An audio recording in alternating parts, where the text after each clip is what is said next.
tan mal cuando miras a otro lado, los fantasmas del pasado no se detendrán hasta verte derrumbado. Peores lo hemos pasado. Andaba a golpes con la tristeza, me aportó riqueza, me otorgó sabiduría, pues se dibujaba en todas mis piezas. Yo con alegría le daba color después. La aguja sigue girando, tiempo parece burlar de mí. Dijo que sanaría esperando, pero creo que la espina aún sigue ahí. Con los dedos no voy palpando, cierro los puños, escapa de aquí. Agonizando, no me espera el tiempo, no voy a esperar por ti. Nuestras huellas en la orilla se han borrado por la marea. Si esas estrellas ya no brillan, las entiendo pa' que veas. Sea donde sea, bajo la tormenta o dentro de la odisea, donde arañas cubren el cielo de tela, los aviones nadan y los barcos vuelan. Aunque parezca que va bien, no sabes bien si va mal. Besos que pueden doler, ojos que pueden matar. Tengo mi alma en el almacén encerrada, mi corazón está en huelga, mis sentimientos en ámbar. Gente, Calamala dijo que estaría presente. Fallaron como nunca, se fueron para siempre. Millones razones para vengarme, pero a veces duele más actuar indiferente. Como no quieren ver ahogados, tenemos branquias y cerrados los bronquios como la mente de un guardia. Yo soy la montaña y vine con la cordillera. Más cojones que tu ganga tiene una madre soltera. Tú cúbrete si suena mi tu. A mi lado tengo soldados fumando de su palulu. Y un conjuro de grimorio me lo salva del velorio. Pa' tener pila valorio, se matan vestidos de emporio. Y yo no quiero una pistola, estoy soñando que la vida que quería me llega a tiempo. Desde que yo la vi sola, loco ando. Vino a verme cuando el sol se estaba poniendo y se dejó una pluma y se perdió en la bruma. Nunca se despidió de mí, nunca se despidió de mí. Vivo en un mundo que parece roto y sé que no, porque todo es perfecto y lo debo plasmar. Me fumo un trocolor tras otro y lo veo todo otro color. Me siento libre porque vuelvo a conectar. Mi gente sufre y no lo puedo evitar, más que dándole consejos siempre desde la humildad. Es su camino hacia la fraternidad. Solo puedo que enseñarles a respetar y amar. Con esta bendición, como no voy a aprovechar los códigos que llegan, los tenemos que aceptar. Si me reencarné fue para ayudar y no para malgastar mi tiempo en beneficio del mal. En la unión nace la fuerza y eso nos hace juntar las ganas que siempre tuvimos para iluminar a la gente que se le ocurra y la malla armonizar. Vinimos para dar fuego a la que no nos va a quemar.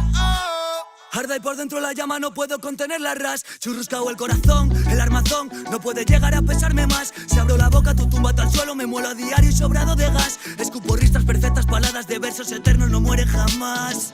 Cuando acabe mi condena, me vi muy solo y perdido. Cada vez más negra la flema, más elegante el problema, pero planté cara a todos mis enemigos. Recuperé las ganas, las fuerzas y el garbo. Dedico requiems a mis diablos, que aquí estoy vivo de milagro. Delicadas flores crecieron entre los cardos. Me dicen vienes más delgado que de costumbre. Será de tanto que he bailado en el alambre, que a tanta pena es mejor no ponerle nombre. Llevamos la música en vena, nuestra sangre.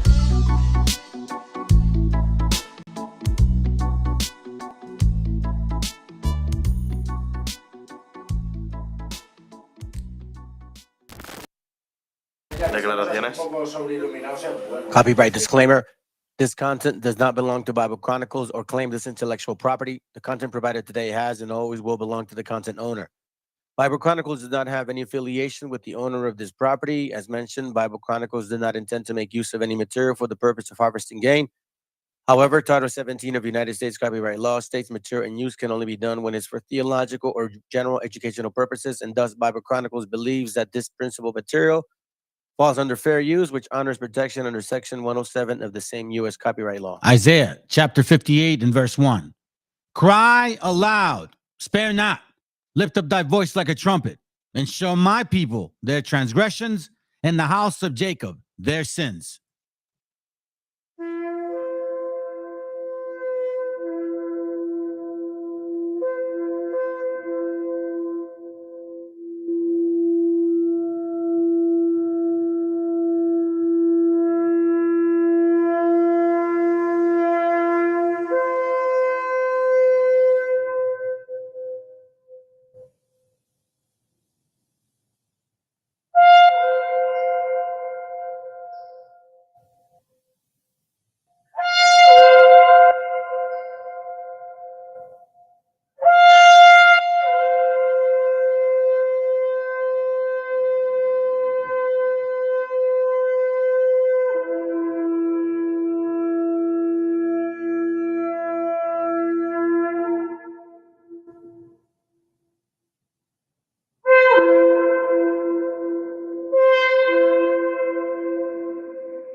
Hey, shalom family. Que huele a todos, or the little bit that people have. Let me see what's going on, man. You know, I'm sometimes not mindful of the brothers sometimes doing classes, man. I should be more mindful about those things. In case you guys have some lives going on, you know what I'm saying? Okay, so I got that there. Anyhow, I'm surprised, man. Like, hardly anybody showed up. I mean, not even like a few people coming by and saying, let me see what this punk has to say. Nah. Hey, Julio, ¿qué onda, güey? Shalom.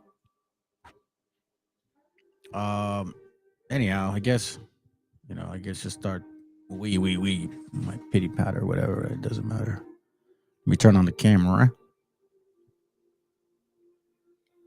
Turn on the camera here. If it's gonna work. Okie dokie. There it goes. Saludos, shalom, shalom. I'm here. That's good, bro. That's all I need, bro. One soldier. That's all I need. Check it out, man. So title is called Perfectly Wicked. Ooh, it's gonna get good today. Well, I always say that shit. I need to stop. Excuse me. Here's a title. Here's a picture of it.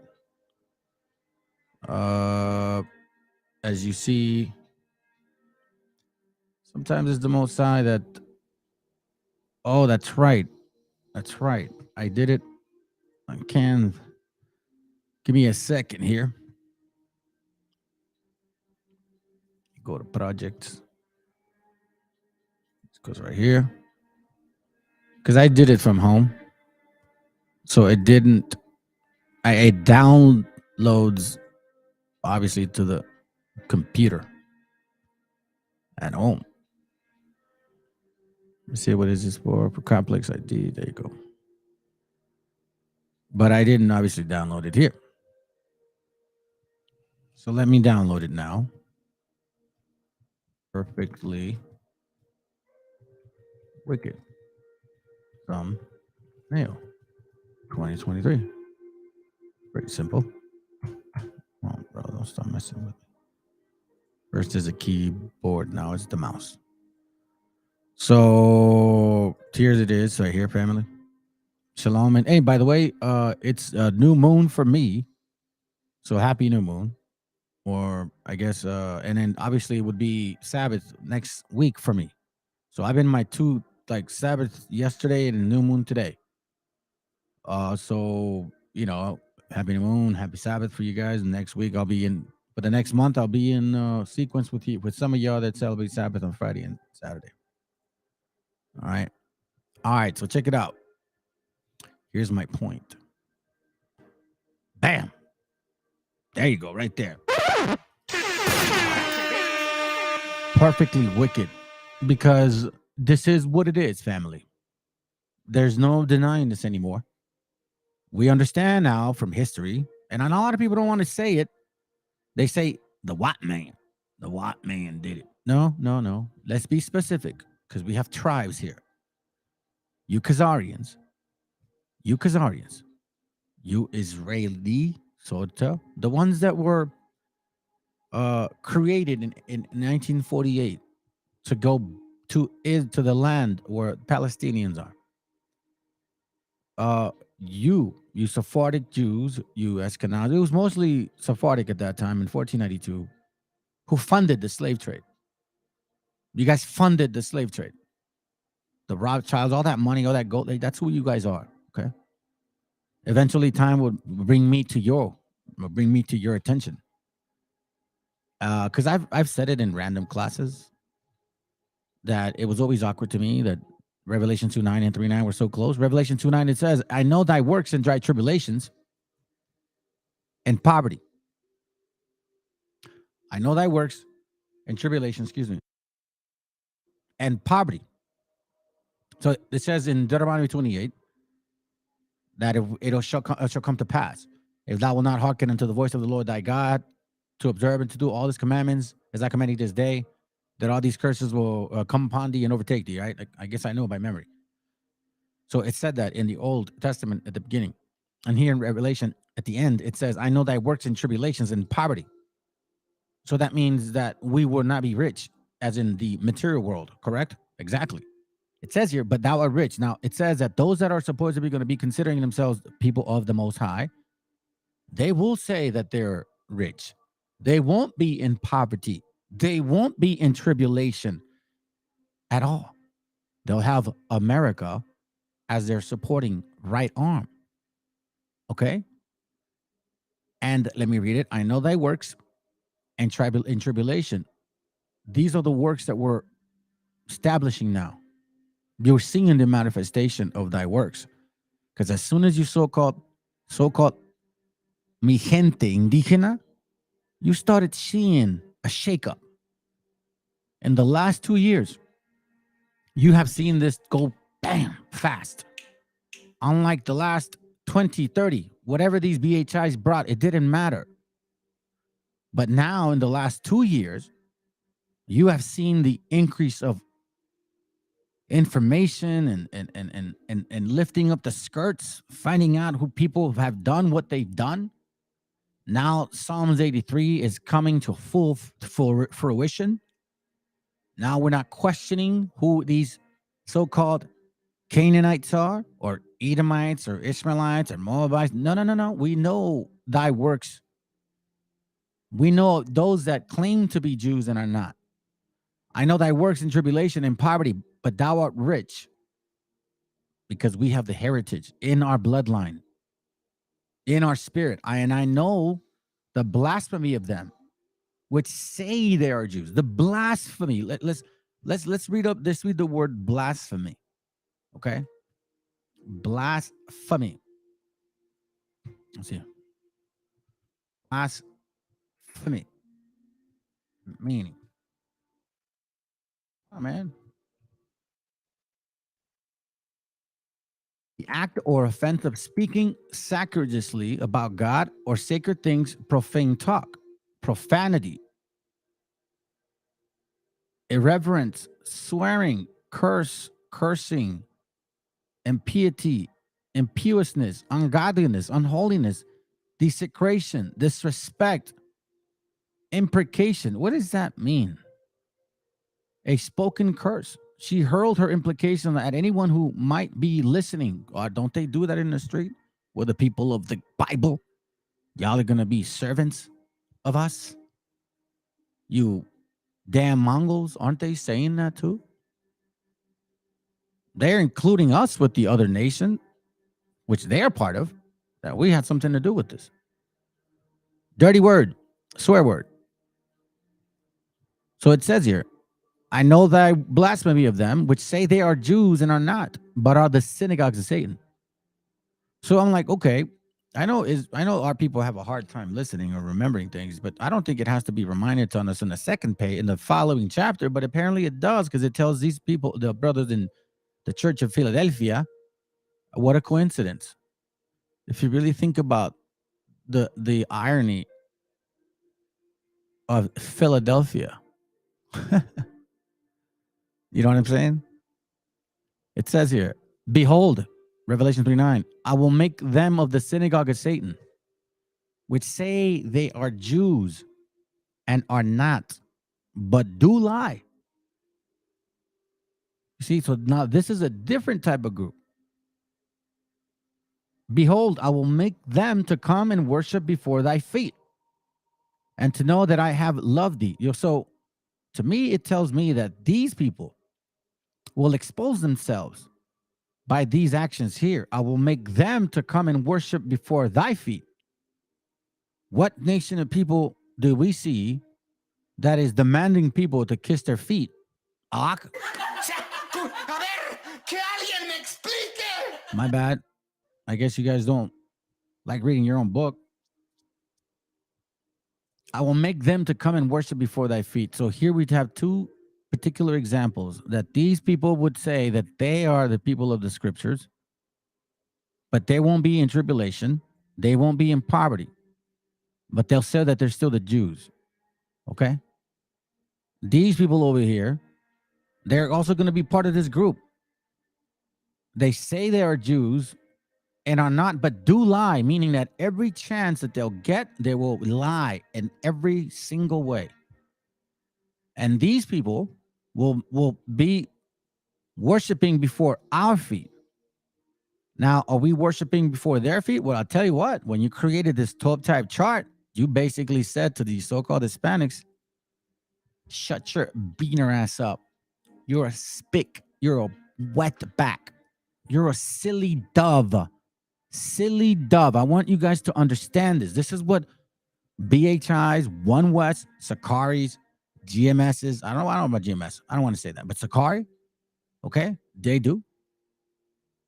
IUIC for sure they do. Those are two camps that I can attest that they do talk down to you, so-called Hispanics. And they remind you that you're a silly dove. IUIC is so good at saying that. Chris from San Diego, you know, the wannabe captain, Zab, whatever his name is, he reminds you. Okay, I'll give you an example. We were in this circle one time. I was very new. I must have been there like a year and a half. And, you know, I've always had this fire in me. So, you know, when I would bring it out, I'd bring it out. I didn't really understand much, but I just had the spirit. One day, well, we're growing a little bit in San Diego. We got about, at this point now, about 7, 8 so-called Hispanic brothers, right? We're starting to see more. So we're sitting there after the circle, and we're just topping it up. And Chris, the military guy who says he suffers, but he's well off. He drives a Beamer, and he's a captain. Okay, one of them nice little cars. He has multiple properties, and he, you know what I mean? It's weird, man. It's like, what are you suffering by? So obviously we know now that he's from the New Orleans area, which is the mulattoes, which is the, you know, the people that were mixing with white folks a lot. So you look like an African, but you really are white, Chris. You know, but anyways. So he comes over to our circle, And he's asking, what are you guys doing? Oh, we're just chopping it up. And he's like, oh, yeah, let me read a scripture to you. All right. So obviously we don't know, man. I didn't know. He goes, give me Hosea 7:11. Somebody gets it. And he says, Ephraim also is like a silly dove without a heart. Israel fits around like a silly pigeon. Flits around like a silly pigeon. Flits. What does flits mean?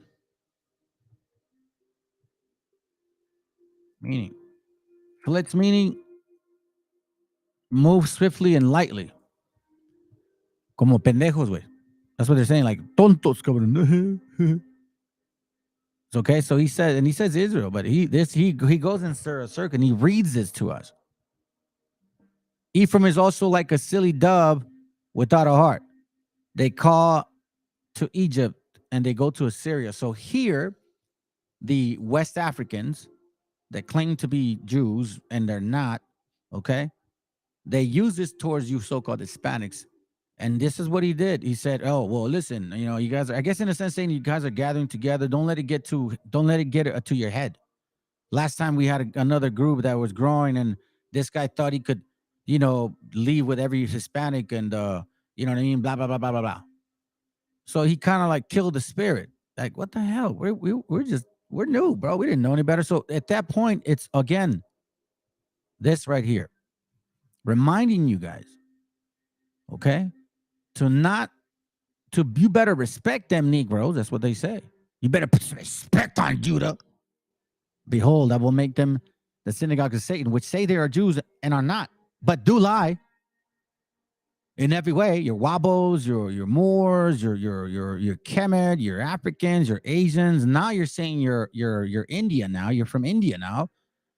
You got other ones saying that now the Samoans are that you're the real Samoans. So now you're the real Samoans. Now you're the real Mexicans. Now you're the real Caribbeans. You're the real Native Americans. You're the real Asians. You're the real Indians. You're the real Arabs. You're the real North Africans. You're the real Europeans. Gosh, for God's sakes, man. Like I can go on and on and on. On and on and on. Behold, I will make them the synagogue of Satan, which say they are Jews and are not, but do lie. Behold, I will make them to come and worship before thy feet. Because that's what Chris and that whole gang of IUIC, that's what they do to you so-called Hispanics. Y'all are silly dulls to them. We're like saying, you're not smart. You're very dumb. You're very stupid. You don't qualify to be a leader. The only reason they have that short little white-looking so-called Puerto Rican, okay, so-called, because I doubt it, but hey, he says he is, little short white-looking one, right? It's to show face. Let's balance it out because we live in Hispanics not believe. Yeah, and it ain't because of that. It's because the Most High is doing his magical work. That's why. Because he's doing his magical work.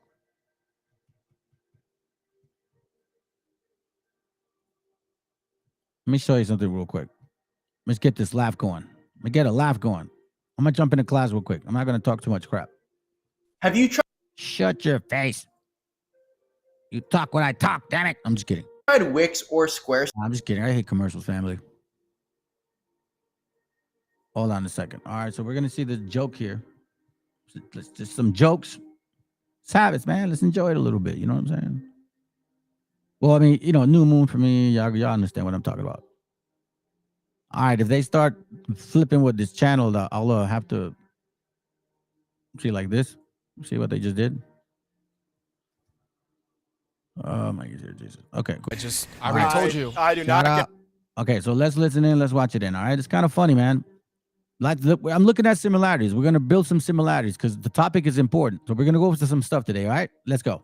Yeah, bro, I can't go. I already told you. I do not get this. You don't get what? I don't get you guys. I mean, you guys just do everything that your moms say to do. It's kind of like I'm not even hanging out with my friends. It's like I'm hanging out with your moms. What are you talking about? What am I talking about? Galib, You've always wanted to be a background dancer, and what are you now? A dentist? A dentist. And whose dream was that? My mom's. Andreas. What? You're 35 years old, married, with children, and you live with your mom still? She lives with me. I don't live with her. Might be time to move out, something to think about. Valentino, every time I want to go get sushi with you, get some food, have a night out on the town, what do you say? Oh, I cannot go because my mom is home cooking enchiladas. You don't have to do the accent. Oh, I cannot go and eat because my mom is making a bean and cheese burrito dish for my entire family. You can't ever go out and eat food, ever. Bean and cheese burritos are delicious. Richard. Yeah? You're still afraid of your mom. Do you really? Hey, listen, I gotta admit this.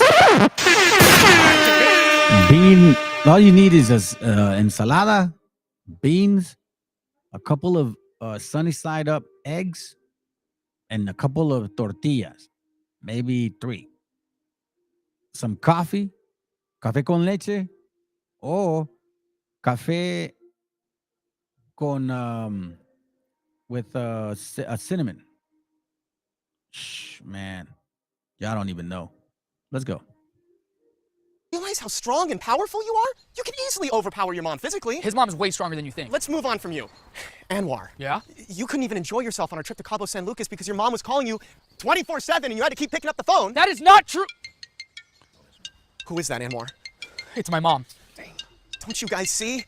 You guys are cultural stereotypes and you don't even see it. Open your eyes, look in the mirror. Guys, we've literally been living our mom's dreams.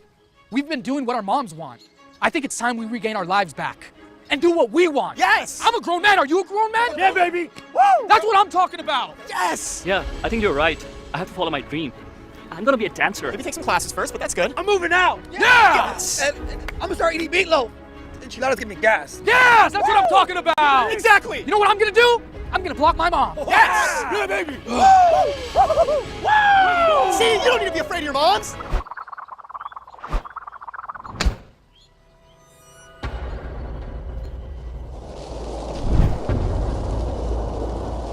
Do something, Anwar. The I chancla. have to go back home to that. You guys do something. I don't know. I got this. Okay. Hey, lady. He's not afraid of you. Yeah. ¿Qué dijiste, güey? ¿Mamá? Oh my God. Oh God. Oh shit. Where are you going? I'm getting a strategic vantage point from over here so I can direct you guys. It's a battle strategy. Just focus on them. Don't worry about me. Oh!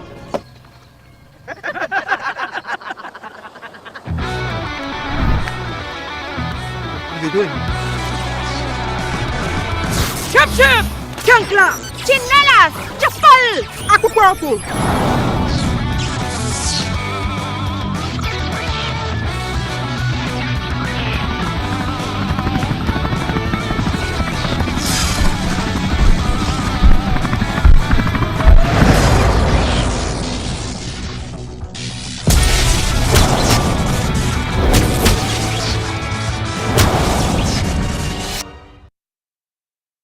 Hey, listen, man. If y'all don't know about the chancla, then I don't know what to tell you, but I can't help you on that one, bro. I can't help you on that one. Que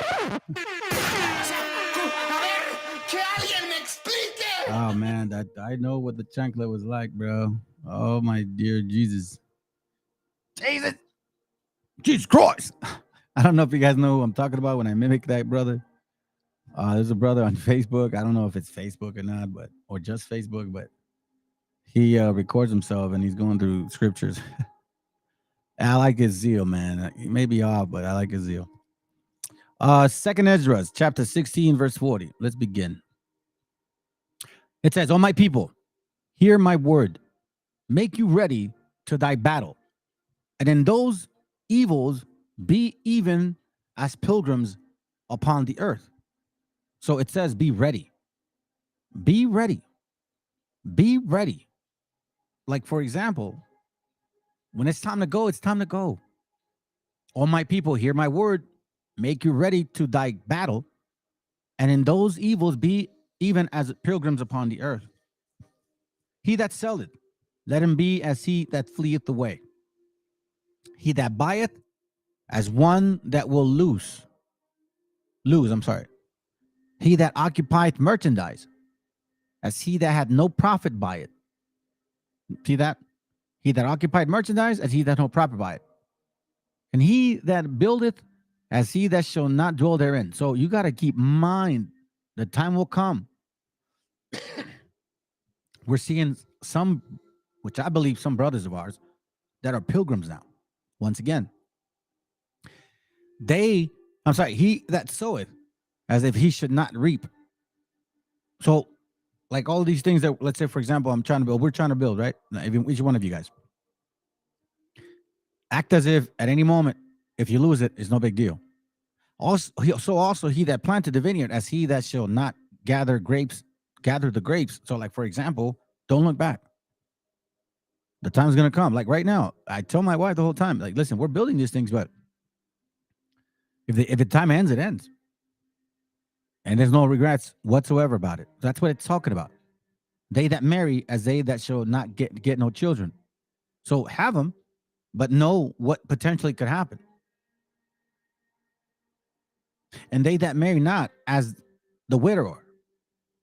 You see that? So even those that won't get a chance to marry. And therefore, they that labor in vain.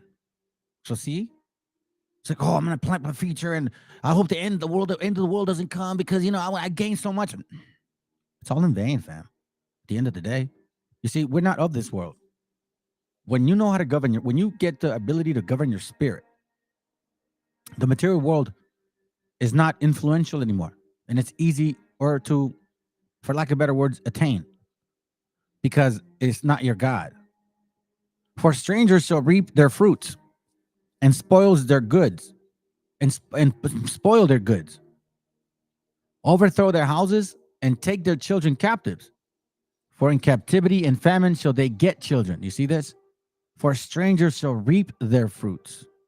So all of this stuff that we build, just like in 1492, strangers reaped the fruits, spoiled our goods, overthrew our houses, and took our children captives to this very day. For in captivity and famine shall they get children. Remember what happened with Donald Trump and Stephen Miller? 85,000 children separated at the border, still not counted for. And now we're finding that there's an epidemic with child trafficking. Who created it? The same people that created Oxycontin. The same people that created fentanyl. The same people that created and funded the slave trade. The same people that want to go in Mexico and get lithium. The same people that are in power right now.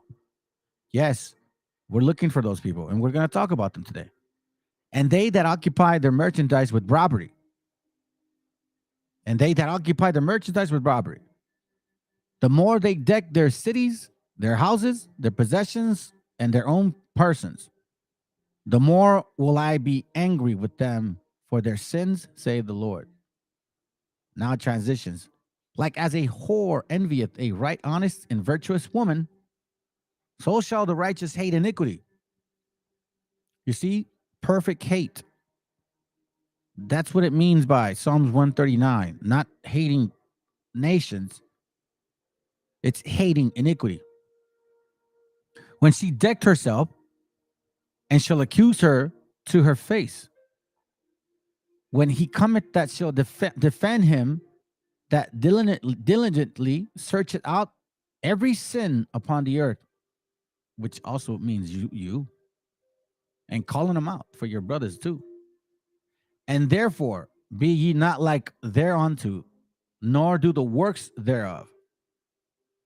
For yet a little, and iniquity shall be taken away out of the earth, and righteousness shall reign among you. Then it says here, I'm almost done. Let not the sinner say that he had not sinned, for God shall burn coals of fire upon his head.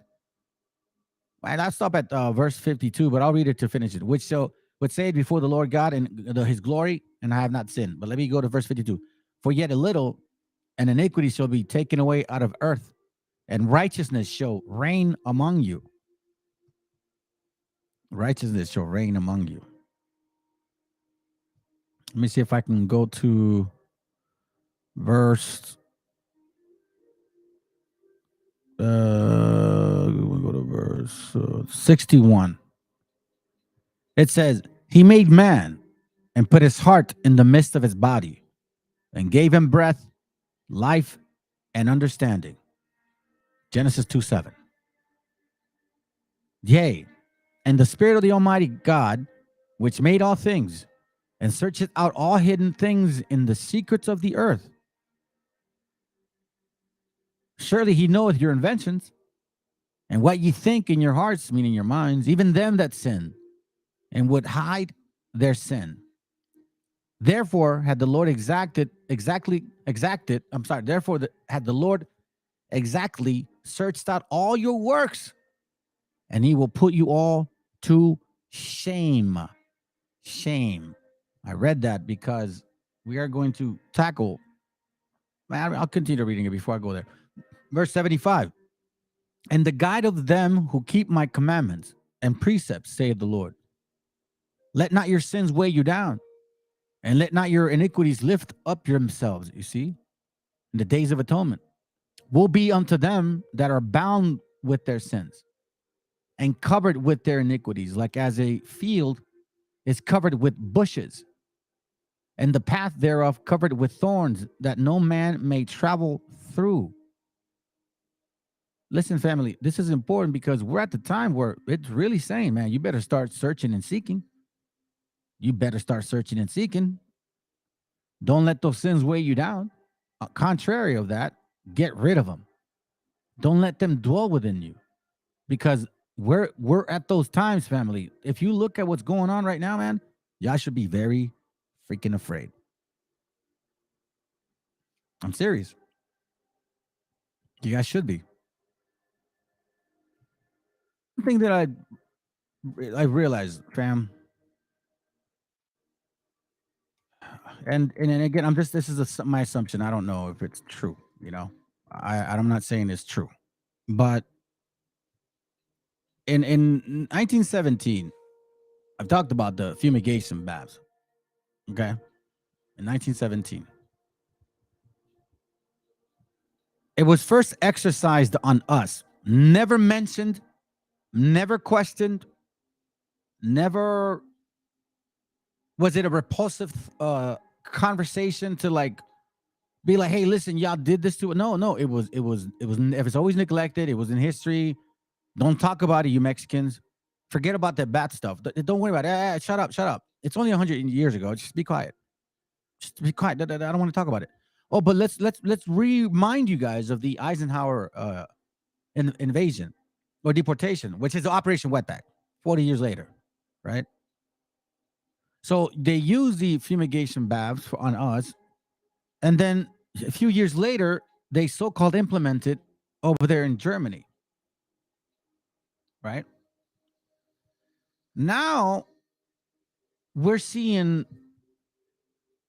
an invasion of these Khazarians, these made-up Israelis, because I've showed you guys videos of what Biden said it himself. $3 million investment was the best thing to do. They had to create an Israel if there was no Israel, because for their interest. Okay? So now they're invading so-called Palestine. Are we seeing an example of what may occur now that they're invading Mexico or thinking of invading Mexico?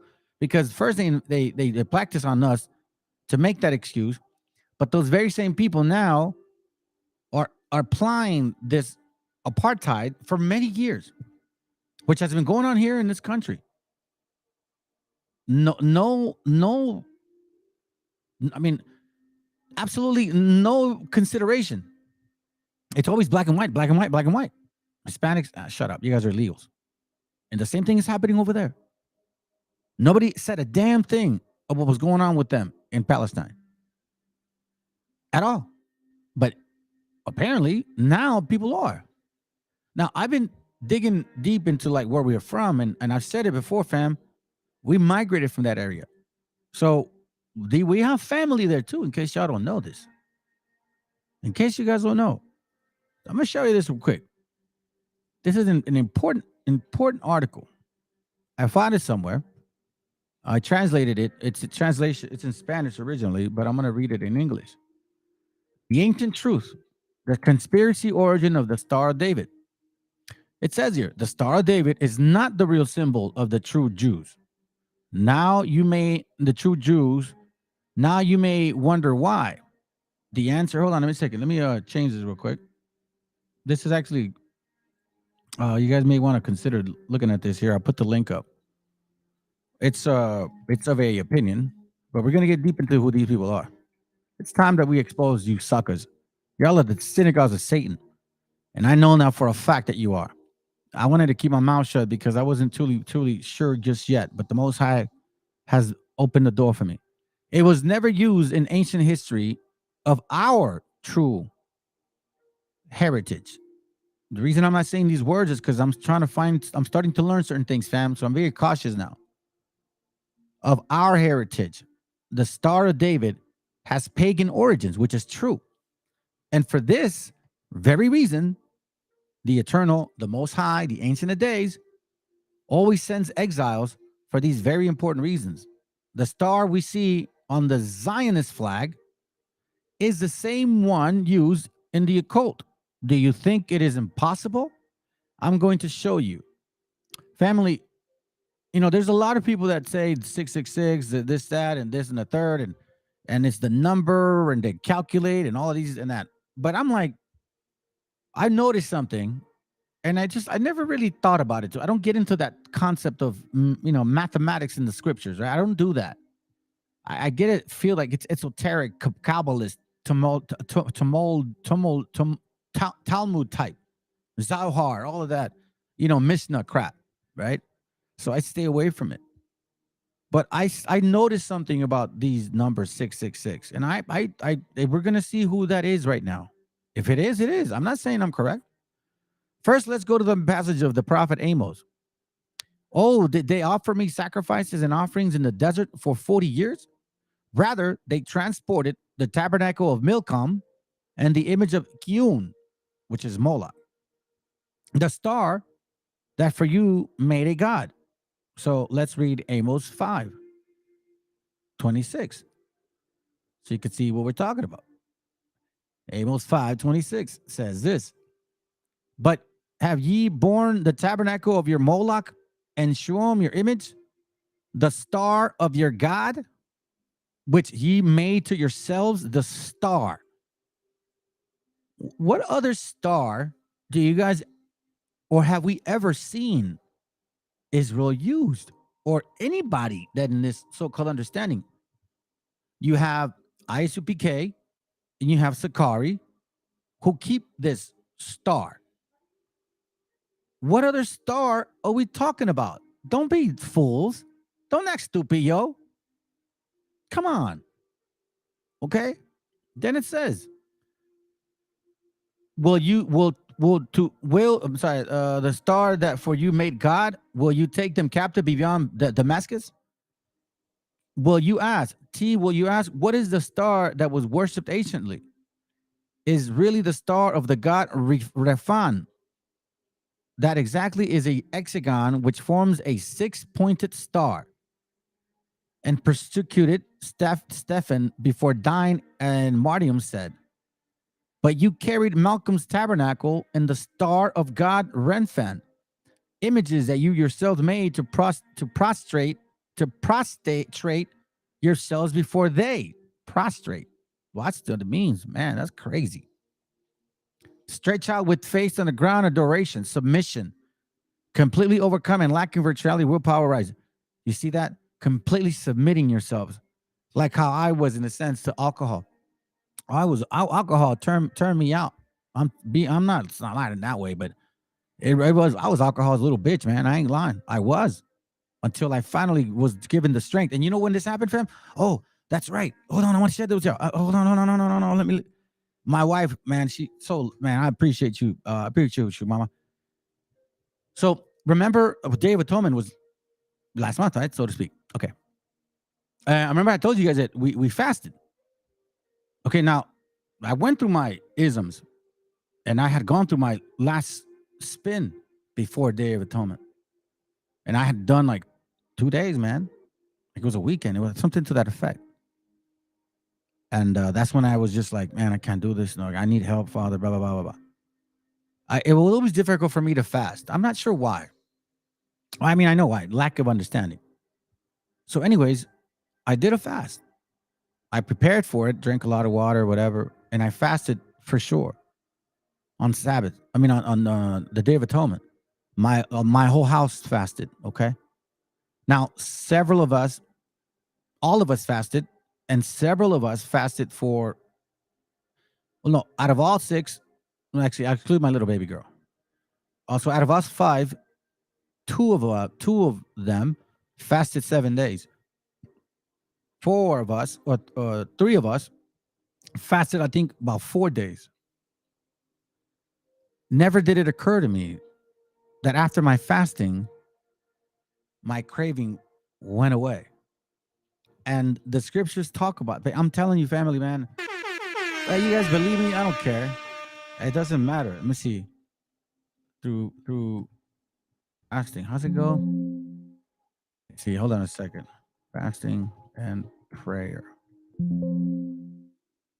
That you may give yourselves fasting and prayer. No, that's it. Rock 42, maybe? Rock 42. Oh, that's why. Let me get to King Jesus Bible. Is this fasting?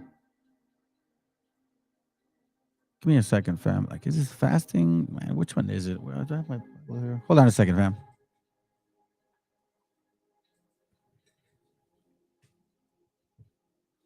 Got my precepts in here, man. Let's see.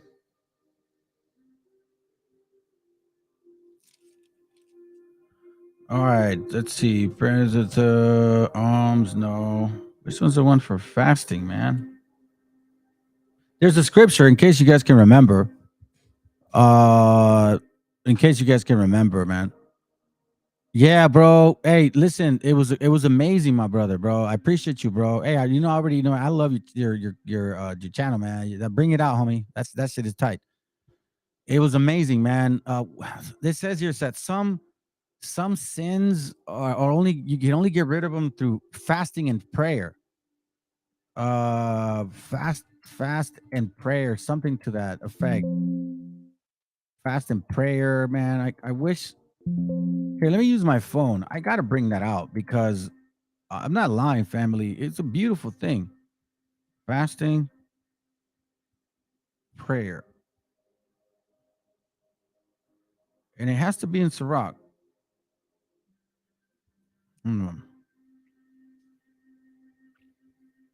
Let's see. Maybe I'll cut fast. So here, prayer for, man. My bad, family, man. I wish I could remember. I thought I almost had it. Hold on, let me see. I'm gonna do it again. Fast, sin. Let's see. Nah. Well, it says that some spirits, the only way to get rid of them is through fasting and prayer. And it didn't occur to me that it happened after Day of Atonement. My wife reminded me today of it. So all praises to our Father, our Creator, man. I'm telling you, family, it is unbelievable. So I'm fasting again. I just didn't do the fasting today. I had to take care of some things, and I didn't prepare fully. So anyhow, let's continue. Continue. Let me not get off subject. Hold on a second here, real quick. All right, so we got the star. We got the concept of the star. Okay, so now let's go back. It says here, now, for this reason, I will make you beyond Babylon. Now, see which is an act of idolatry that has been preserved until the modernity. The star we see on the Zionist flag is the Star of God, Renfan. I discovered when realizing this star has the meaning 666. But how? Watch this. Hold on. Oh, sorry, my family. My bad. My bad. I know y'all want to see that, not my face. I'm right here. If you look closely at the star, it has 6 sides, 6 vertices, 6 points. The meaning 666, but how? Watch this. 1, 2, 3, 4, 5, 6. Okay? Then it's 1 right here, 2 right here, 3 right here, 4 right here, 5 right here, 6 right here. Then it says 6 sides and 6 vertices. Watch this. 1, 2, 3, 4, 5, 6.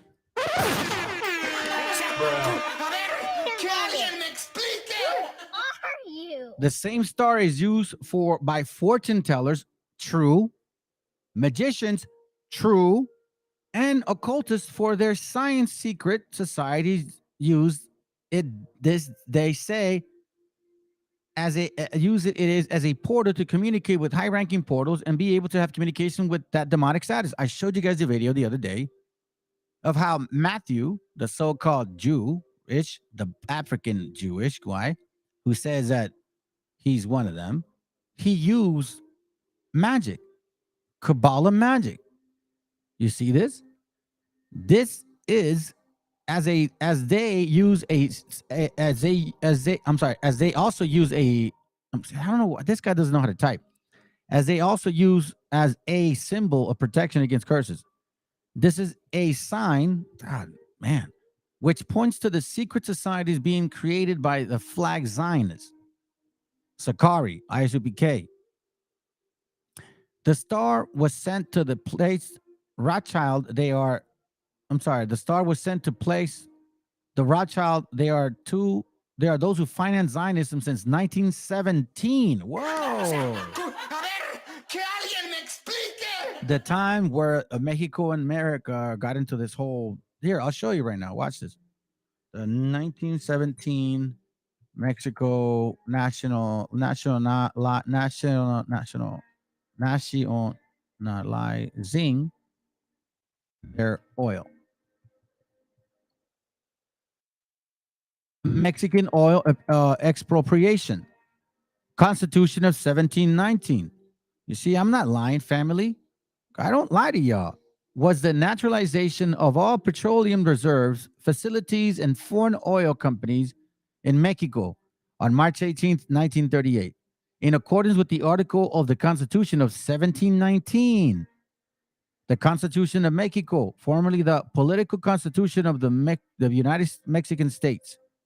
President Lázaro Cárdenas declared that all mineral and oil reserves found within Mexico belong to the nation. An example, the federal government. The Mexican government established a state-owned petroleum company, Petroleros Mexicanos, or Pemex. It's a big company in Guadalajara. For a short period, this measure caused an international boycott of Mexican products in the following year, especially by you and you and you. But with the outbreak of this, the alliance between Mexico and allies, which included Germany and Africa and other people, as you can see, right? The disputes with private companies over compensation were resolved.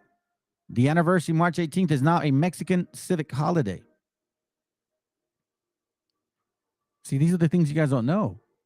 So in 1719, we start seeing what now? Where did these guys go? I'll tell you this right now. Oil found in Venezuela. Which year?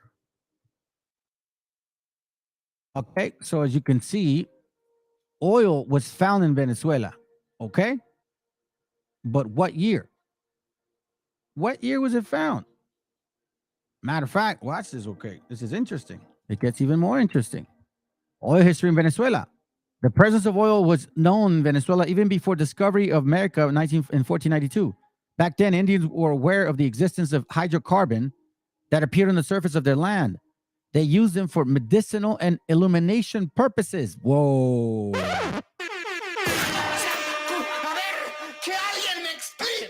Fire. They used them for medicinal and illumination purposes. Also, they collected oil from small creeks near sea pages by impregnating blankets and then wringing them around. They also found asphalt, and they used it for caulking their canoes and impregnating the sails of their boats for protection, family. You see this? Now, that's not my point, though. The first important heavy oil field was discovered in 1914. The oil production boomed in 1920. What a coincidence, right? Exactly. Now, oil found in the Middle East. And not when, pendejo. 1908. Whoa. You see this family. In March 1908, after the year of difficult condition and failure, genealogist George Bernard Reynolds, who is a Jew, in case you don't know this, discovered oil in Persia, modern day Iran. A year later, an oil company in UK, Burma Oil. Oh, you're gonna love this. Who owns Burma Oil? Who owns Burma Oil Company? The history of Burma Oil Company in 1864. Dude, this is heavy duty, family. They even have a book on this guy. And I bet you anything that it costs a lot. Hold on, let me see if I can find it. Let me see what the cost is. For sale. Okay, let's see what you got. Thrift books. Out of stock. Oh, interesting. Out of stock, yo. Out of stock, yo. Out of stock, huh? This is interesting. Now I'm intrigued. Now I'm intrigued. Okay, so let's see if they can get it here. Let's see, PDF chapter. No PDF option. Where can I find it? Amazon. Right here. $56. Why? Why not have a PDF option for it? I mean, you do, technically. So who owns this company? Who owns Burma Oil Company?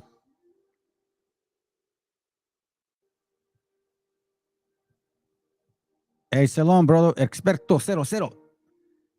BP Amoco. Oh, now it's getting interesting. Okay. We got to dig deep here now. Burma Oil, the history. The company was founded in Glasgow. Oh, dear Jesus. The most populous city in Scotland. By David, this guy, Scottish man. But Glasgow, if you guys remember Glasgow, okay, look. Carville briefly worked in Glasgow in the office of East India merchants William Mines and Company, whom in 1844, he set sail and established a branch company there. Now, Glasgow is of an importance, okay? I'm going to show you this right now. Watch this. Glasgow, Holocaust. Okay. History of the Jewish Scotland. Hello. In Glasgow. Aries goes back to these people right here, family. All right. So now we got the picture. This is how it is. The history of the Jews in Scotland. Glasgow. Then in Glasgow in the mid-1900s, in 2013, Jewish Studies Network. You get deep into this and you find out Glasgow had something to do with these people. I just find it so interesting to me. The Jewish Naturalization Act. I never even knew about this. The Parliament allowed Jews residents in Britain to become naturalized by application to Parliament. It's kind of the same thing that's going on with you Africans. The white man is allowing you guys to become natives, and now you're using the native ID saying that you guys are the originals. Oh God, this is so silly. But anyways, as you can see, there's, like the scripture said, I will expose you. All of these creatures, all of these secrets. Remember what 2nd Ezra said? In case you forgot. I mean, as a matter of fact, I even forgot what the scripture was. Shoot, man, come on, bro. 2nd Ezra 16:75. Let's go to it real quick. It says, "Be ye not afraid, neither doubt, for God is your guide, and the guide of them who keep my commandments and precepts, say the Lord God. Let not your sins." Well, no, that's not it. It was 64. 62. Watch this. 62 and 61. 62. He made man and put his heart in the midst of his body, and gave him the breath of life and understanding. Yea, in the spirit of the Almighty God, which made all things, and searcheth all hidden things in the secrets of the earth. Surely he knoweth your inventions, and what ye think in your hearts, even them that sin and would hide their sin. Therefore had the Lord exactly searched out all your works, and he will put you all to shame. I know your history, and I know your mystery. You can't fool me. So those who finance Zionism since 1917 follow the gold, follow the money, follow the wicked 666. Beginning with Lionel Walter Charles Rothschild, was the recipient of the Declaration of Balfour. Remember, 1917, that's when it started. In 1888, James de Rothschild was the first bought Parcella, the land of Palestine, which is now called Eretz. You see this? In 1882, James Rothschild was the first who bought parcels of the land in Palestine, what is now called Eretz, Israel, known as Rising Le Zion. In 1924, was purchased 22.36 kilometers of land in Palestine. Until present day, Dorothy Rothschild donated another building by handing it over to Prime Minister Shimon Peres for the use of Supreme Court Israel.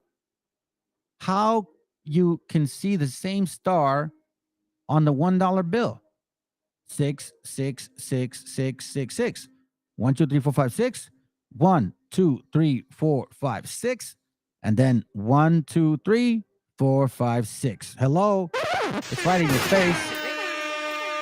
It's right in your face. He that hear, let him hear. Let's read it. Let's read it. I think it's a Revelation, if I'm not mistaken. I don't really get into it much, honestly, family. But I know it's in Revelation. Give me a second. There it goes right here. Revelation 13:18. It says, here is the wisdom. Let him that hath understanding count the number of the beast. For it is the number of man. And his number is 600, 6. The number of man. The corrupted man. If you subtract 7 minus 13, it equals 6. 7 is a complete number. 6 is not. It says here, how you can see the same star on the $1 bill when they form the 13 stars representing the 13 states of United States of America, forming the same star of 6 tips. The same star is being used by different entities of the U.S. government. Of best known sheriffs. Oh, it is well known that the best police in the world is the American. We have already seen how they have attacked an innocent country, Iraq, by possession of nuclear weapons, giving effect to a great slaughterhouse of innocent souls. The Iraqis never had those alleged weapons. A way to hide the real killer of September 11, 2001. That's why when they're saying they want to go into Mexico and invade because of fentanyl, no, family. You're seeing what they did to Iraq. You're seeing what these Khazarians, right? Polish, Gasla, all these other people from Europe, right? Who say they are Jews and are not. You see what they did. Of where did this star originate? This question is surprising. The use of this 6-pointed star has a remote age of 3,000 years when our ancient people, brothers, was about to conquer Canaan. Why? Because Canaan already had that practice. When I do my class on Halloween, you're going to find out who the real Druids are or were. And it was actually Canaan. The Iniquity of the Amorites is the actual book that I have for you, family. In case you want to look it up, let me see if I have a little bit of example so you guys can get ahead of me. Amorites. I have it. Let's see if I can find it here. Hold on a second.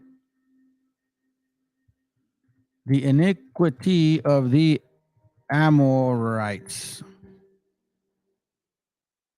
Give me a second, fam. PDF. The Iniquity of the Amorites. Okay, so that's just a page. That's a portion, but I actually have the book.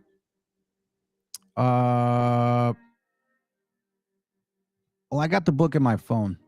Anyways, I'm gonna bring it up for class so you guys can see. Okay. Hold on a second. Let me go back to this. My bad. It says now.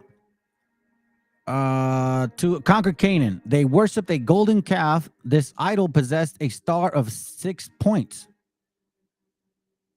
Years after they conquered Canaan, when Solomon was declared king of biblical Israel, when he met women, foreigners began to worship Moloch, Astarte, Remphan. He mixed the deep knowledge of our Creator with the pagan doctrine in the which symbols were used. One of them is impressively the 6-point star. What this knowledge had mixed Solomon's Creator knowledge of the occult. From there were passing the years. This knowledge is what is called Kabbalah. This knowledge is taught to this day in synagogues. As we can see to this day, the Catholic Church has maintained the same tradition, worshiping Moloch, using a modified image currently in the Virgin Mary. And all those collections of virgins, let's read the following page. I got a picture for y'all. Yeah, oh, they says the Jews were black too. Well, then he should know. You know, it's funny that you say that, bro, because if I find out that our tradition was Druid tradition, that we enslaved people, that we were Sodom and Gomorrah, that we were buck breaking, that what the word Mayate means, truly, I'd start really wondering if I'm so-called the people of the Bible. Do you know what I mean? It's like you can't have your cake and eat it too. It's like you're really it's too close for comfort for me. It's like, bro, you're them. You're just saying you're not them. So now let me show you this real quick. This picture about the virgin, right? That's what he's talking about. Now, I appreciate you, bro, hermano mío, from Facebook. Watch this real quick. No, that's not it. That's not it. That's not it. This is it. Look at that. The Virgin Mary. ¿Ya ven bola de tontos? Se van a ir de patas o de rodillas in December 12th. You're going to go worship the Queen of Heaven? The so-called Virgin Mary? The person that the Messiah doesn't even acknowledge? When they go and say, hey, your mom's out there looking for you and your brother. Like my mom, my brother. My mom and my brother are in these rooms with me studying the scriptures. That's exactly what the son said to his mother. So this is what you're worshiping, Christians. Right here. The Queen of Heaven. La diosa pagana del Shabbat. Efraín Moses, la reina del Shabbat. That's who you guys worship. Let's read the following. Children gather wood. Parents light the fire. And women make dough to sew cakes and offer to the Queen of Heaven. Who's the Queen of Heaven? Reina de los cielos. Hold on a second. Oh, no, you can't say. What the? Whoa. Listen, I didn't make it up, man. This is not I don't own Google. Look, this is La Reina de los Cielos, the Queen of Heaven. On the contrary, we will continue to do what we have already done. We offer incense and libations to the Queen of Heaven. You want to know why? Watch this. December 12th. Día de la Virgen. Boom. Look at this right here. December 12th, family. Día de la Virgen de Guadalupe, an important Mexican celebration. Look at this right here. Look at this Queen of Heaven right here. Look at this devilish stuff. Look at how they worship this thing. Look at that. They worship the beast more than the creator. Look at this stuff, family. You believe this? Look at this. They worship the image more than the creator. Look at this right here. So now, what does this mean? Right? Watch. Virgen Maria and tamales, panes, all of that stuff, right? Champurrudo recipe history. So in Mexico, champurrado, they make a big deal about this. Okay? Check this out. Every year, come on, let me see if you guys are seeing it. My bad, man. I keep doing that. Every year on December 12th, between 18 million to 20 million make the pilgrimage to the Basilica de la Virgen de Guadalupe to celebrate her feast on or Saints' Day, making it Christianity most visited sanctuary. Now, if you guys remember that Judah would always be worshiping who? The Queen of Heaven.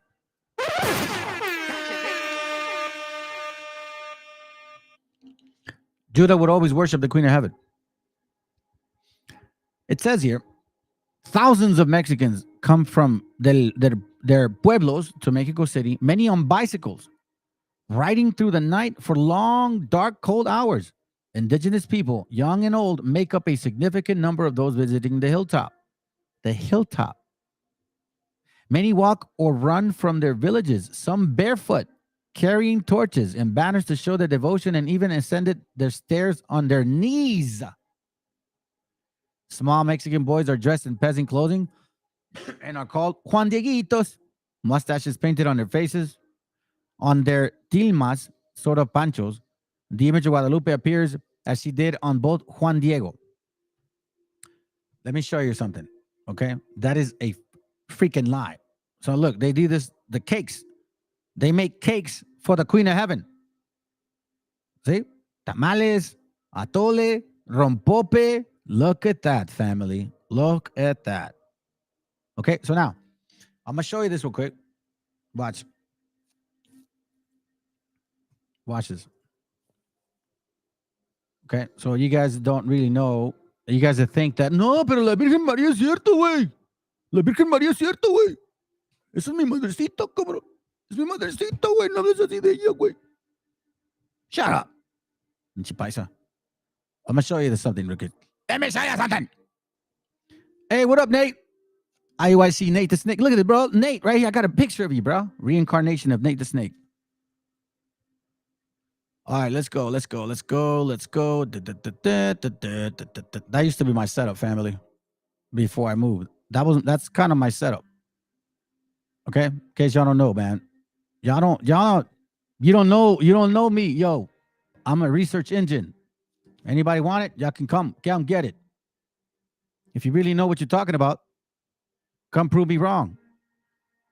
I've been asking for this for a year and a half now, almost 2 years now, and none of you guys can prove me wrong. I don't know why. It's so difficult.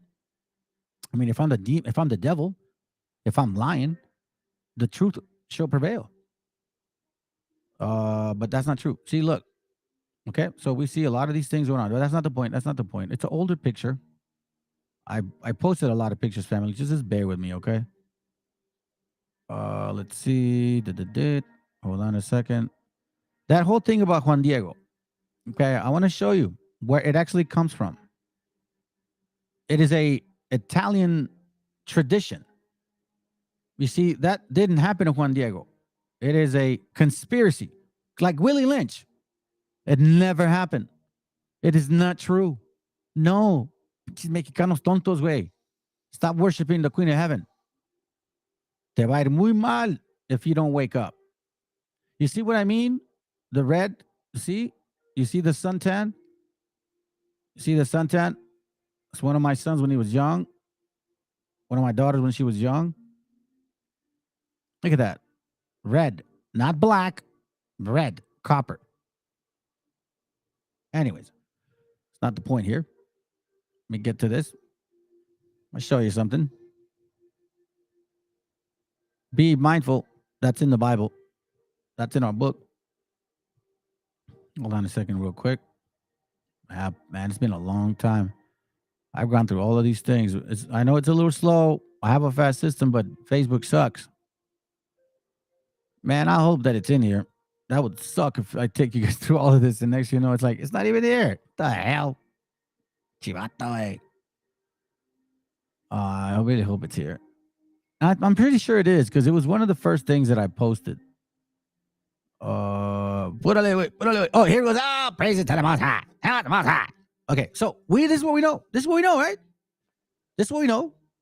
This is what we've been taught, right? Oh, el Juan Diego, es que hermanito, es que la Virgen se le apareció en el estomaguito y él lo tiene con su pancho. No seas mamón, güey. That's not what happened, okay? It's not true. But here, apparently, a este indito se le apareció la madre de Jesucristo. No sé por qué a este güey se le apareció, pero aparentemente se le apareció. So, nosotros como pendays, like big dummies, we believe things like that. But what if I told you that this is familiar? What? Hold on. A ver, que alguien me explique. Yes. So the name is Jacopon da Todi. Da Todi before the Blessed Virgin, after a woodcut. So we see the Virgin here, like here. Here.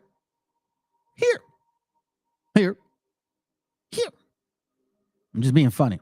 Now, the same writer said that the sinner who ventures to come directly to Christ may come with dread of his wrath, but if he will pray to the Virgin, she will only have to show that the Son, hold on a second, she will only have to show that Son the breast that gave him suck. Can you believe this?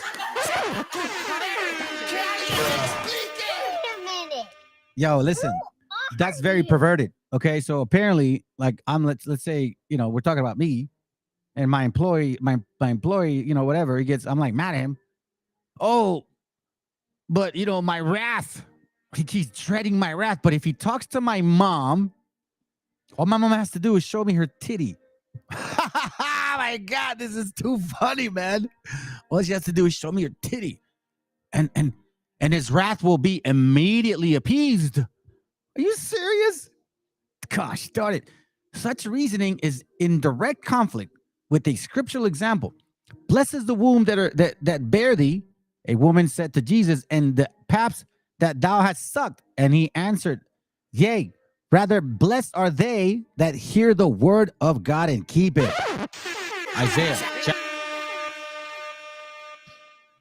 I got it. Hold on. Isaiah chapter 58 and verse 1. Cry aloud, spare not, lift up thy voice like a trumpet, and show my people their transgressions and the house of Jacob their sins. And that's what I'm doing. I'm crying out loud, showing you guys the stupidity. Such ideas about the breast, on the other hand, were not foreign to the worshipers of the pagan mother goddess. Oh, all she had to do was show her breast, and they just wanted to suck on that. That's pretty perverted, man. Images of her had been unearthed, which often show her breast extremely out of proportion to her body. In the case of Diana, remember, we're talking about the land of Canaan too, right? Okay. To symbolize her fertility, she is pictured with as many as 100 breasts. Promiscuousness, body count, sexual, concupiscence. Further attempts to exalt Mary to a glorified position within Catholicism may be seen in the doctrines of Immaculate Conception. Listen to this, my gente. This doctrine was pronounced and defined by Pius IX in 1854, that blessed the Virgin Mary in the first instant of her conception, after they took over the entire northern part of America, was preserved exempt from all stain of original sin. It would appear that this teaching is only a further effort to make Mary more closely resemble the goddess of paganism. For in the old myth, the goddess was also believed to have had a supernatural conception. The stories varied, but all told of supernatural happenings in connection with her entrance into the world. That she was superior to the ordinary mortal, that she was divine, little by little. Now, I want to show this to y'all because now I know why. And you know, family, a lot of times, some of these things that occur, like these, as I go through classes, a lot of it is even of the Most High when it happens. Like it's like I start with it, and then I come full circle with it again. You know what I'm saying? And I find it so interesting. If I can get it, I'll get it. If I can't, I'm just gonna continue. I'll just do it next time. It says here, where am I at? Let's see, Mary closely resembled the goddess of paganism. For in the old myth, the goddess was also believed to have had a supernatural disposition. Let me see something real quick. I gotta find it.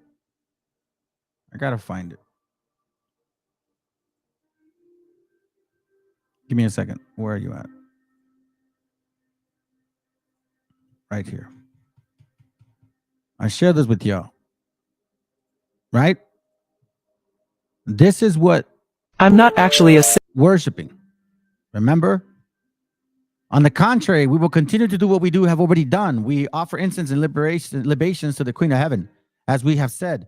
We, and as our ancestors, our kings, our officials did before in the city of Judah and in the streets of Jerusalem. At the time, we had plenty of food, and we did very well, and we had no calamity. But they built the pagan sanctuary of Topheth in the valley of Ben Hinnom to burn his sons and daughters in the fire, which I never commanded, ever even thought of. Those are the Amorites. So now, who is this Queen of Heaven? Who is this person that we keep talking about? Right here. So now, this Gortari guy, this is it. He created this, but this was in 1490, but he's from 1213 or something. Jacapon de Todi. Watch this. Jacapon de Todi. Jacapon de Todi. When was this? The Shabbat Master is a 13th century Christian hymn to Mary. You see this? Sacapon da Todi right here. December, look at this. December 25th, 3. Oh my God. Was an Italian Franciscan friar from Umbria. He wrote several lauds, blah, blah, blah, blah. Born Jacopo de Benedetti, was a member of the minor noble family. He studied law, Bologna, whatever, but all in Bologna. You see all this imagery? All of this is imagery. That's who that guy is. This right here. So there was no such thing as Juan Diego Güeyes. It's all a lie. You're worshiping the Queen of Heaven. And this is an example of who she is. Symbol of freedom and democracy. Hello, I'm the Statue of Liberty. I represent Lucifer, the light bearer, sent to lead humans astray. My crown's 7 points. The 7 deadly sins I encourage you to indulge in. My torch. 6 plus 7 equals 13. Lucifer's light I shine to misguide you. The freedom I offer isn't freedom under God, but from God. For centuries, I've been part of a hidden Luciferian agenda. When France gifted me to America, it seemed an act of friendship. But it was a Trojan horse, a brilliant scheme to insert sinister symbolism into the heart of the world's greatest democracy. Few know the truth, that I secretly welcome demons and pagan gods to the new world. Under my skirts, witches gather and chant by moonlight, weaving spells to bind the souls of this nation. In my right hand, I hold chains and shackles, not a torch. My face is stern not because I'm determined to enlighten the world, but because I'm focused on humanity's enslavement. But now you know the truth. Spread the word, before my evil scheme achieves its wicked ends. You see that, family? And that's no yoke. The same 6-pointed star is used by the Pope and Catholic Church. It is noted that it is a church mixed with multiple idolatrous knowledge. as we can see in the object that places on the head of Roman papacy. Symbolizing Zionism, however, as we can see, it carries star of occult practices, somehow maintaining the pagan customs of since ancient antiquity. I'm sorry. It can be said that it is kind of an anti-Messiah because he poses as a extermediary before of our Creator. It is the greatest blasphemy that has ever existed, the greatest lie that has ever disrespected for centuries. As Freemason also carry its six-pointed star, symbolizing it with a square and a compass in a very meticulous and hidden way to say it is with symbolism. The meaning is very hidden. The square, the hidden knowledge, and the compass, the precision take into account that they are tools used by construction architects. With this, you are already realizing that the star we see in the Zionist flag is Masonic star. This was influenced by the knowledge mentioned above. Zionism is the cause of the world of when the world war starts attacking Iran. To avoid a supposed nuclear attack that will actually happen, that will actually happen a nuclear collapse in Israel. This will move Russia, China, and Libya. True Zionism does not come in this way. It comes in another way, everything with a supernatural. As it says in the following passage, I saw further the holy city, the new Jerusalem, coming from heaven, coming from our Creator, prepared as a beautiful cloth bride with her betrothed. The next article, I will write in detail the subject. You see the star? Right there. Look at the star. Look at the star.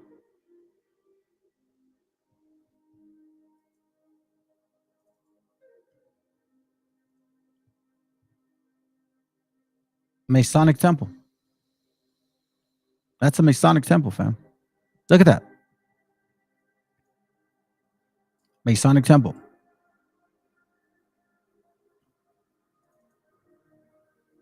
Watch this real quick. La falsa estrella de David. Antes bien llevasteis el tabernáculo de Moloch y la estrella de vuestro Dios Renfán, figuras que os hicisteis para adorarlas. Watch this real quick. You see the eye, right? You see the eye? See the star?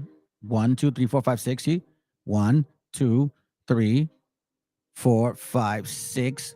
1, 2, 3, 4, 5, 6. And then 1, 2, 3, 4, 5, 6. Now check this out. The star Moloch. You see that? You see the shape? One up, one down, and two sides. One up, one down. As above, so below. As above, so below. As above, so below. That's why it says here, as above, pointing up, so below. Esoteric, Kabbalah, Zohar, all of that stuff.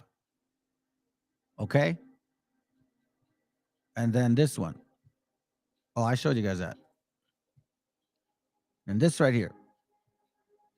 El pueblo de Yahoo no es Israel. El pueblo de Yahoo es Hit Abek Ama Yahoo. Like Hit Abek, Israel. So this brother's on the something, family. Hit Abek Ama Yahoo. Like Yahoo, Shea. Or you guys call him Yahushua or Joshua. Is Yahushua. Yahushua. In case y'all don't know.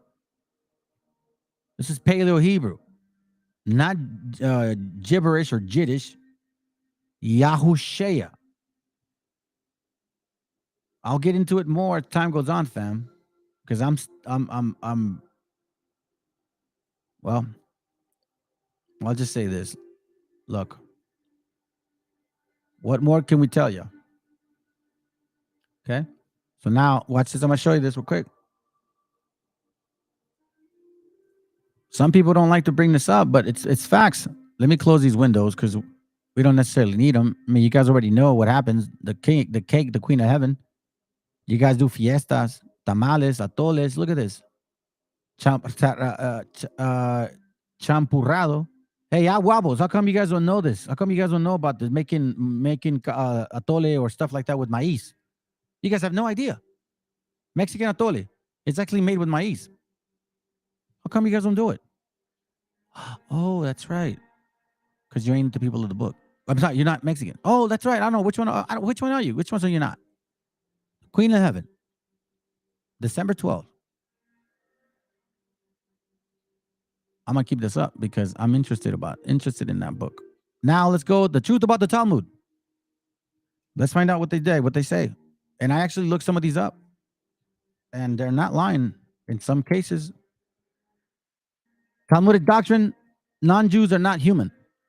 It says the Talmud, Baba Meziah 11:14. Let's look it up first, so then we can show people that you're not lying. Yep. So apparently, this is the point. So let me bring it together with this. It says the Jews are called human beings, but the non-Jews are not human. They are beast. Okay? It says here. Rabbi Bar will now ask Elijah another question. From where is it derived with regards to the naked person that we may not separate a teruma, as it is written? And he said, unseemly things. Okay, hold on a second. Master. Oh, here goes.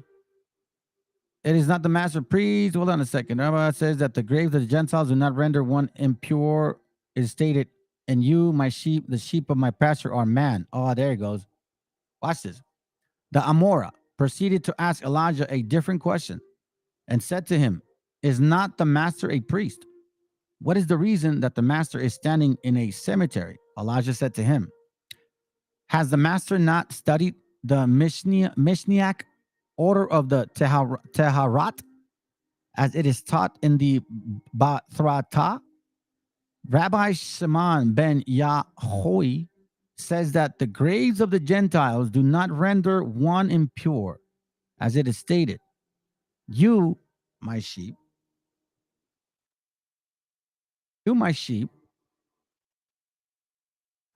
okay, I'm right here.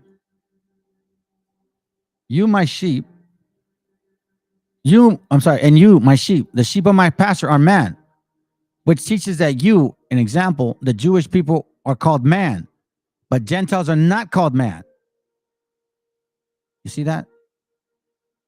So we're beast. That's what they're saying. Since the Torah says with regards to ritual impurity imparted in tent, if a man dies in a tent, evidently impurity imparted by tent does not apply to Gentiles. Okay? Number 2, the Akum, the non-Jew, is like a dog. Yes, the scripture teaches to honor the dog more than the non-Jew. Let's find out. It says here. Hold on. Let me look for it. It says here, ye shall cast it to dogs. You may give it to the heathen as well as to the dog.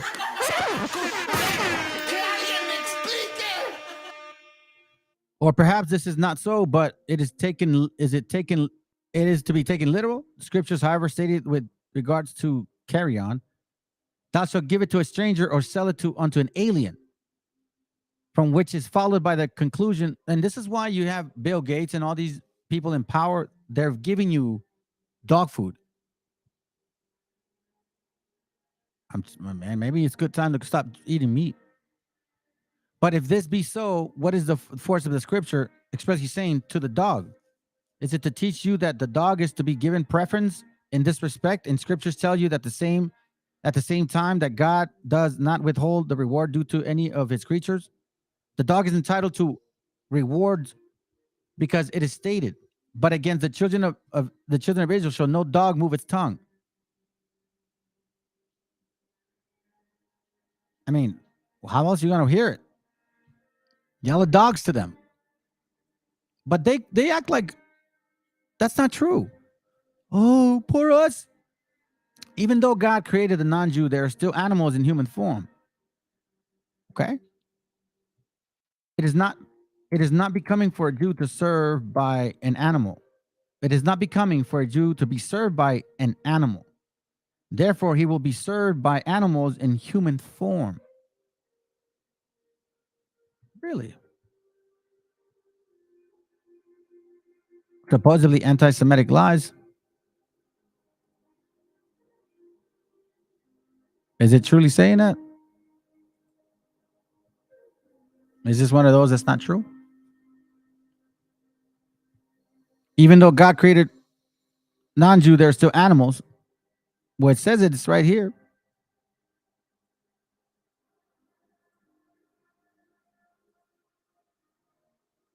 Non-Jews are not beasts and do not serve us. Reality, Mishnah Torah is a work that was written in 1600, early 1700s by Elijah, son of Shlomo, Abraham, the Kohen. This work is not part of the Talmud and, in fact, quite obscure. In all my years teaching, I have never seen a physical copy of study. I have never seen da-da-da. Okay, fine. I'll give you that. Maybe that's an exaggeration. But so far, we've confirmed that two of them are not exaggerations. A pregnant non-Jew is no better than a pregnant animal. That I confirmed. And I remember reading it.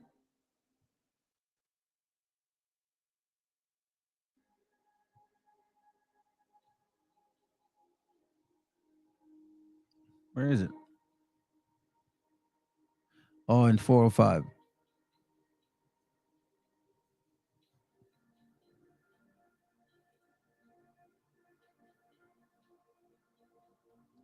Give me a second.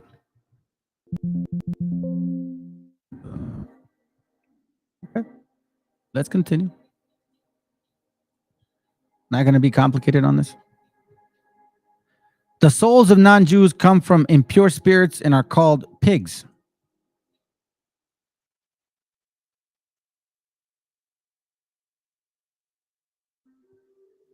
Quotes with attitude from the Jewish Talmud. Y'all can find out. Non-Jews see that Jewish Talmud answer in Christianity. Jewish hatred. The truth about the Talmud. Here goes right here. What was the point? The souls of non-Jews from non-Jews come from impure spirits and are called pigs.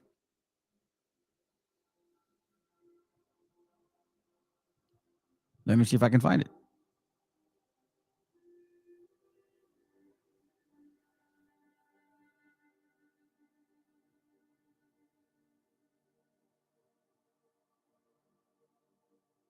Behold, hold on. You see? Okay, well, it's not there. See this one, maybe. Let's continue. Although the non-Jew has the same body structure as a Jew, they compare with the Jew like a monkey to a human.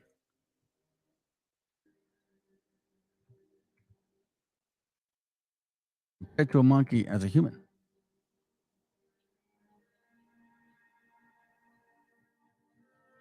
So as you can see, you got to look a little deeper. I'm not going to spend too much time on that. If I can't find it right away, I can't find it right away. I have confirmed a few of these. Maybe it's out of this one. A second. Watch this real quick.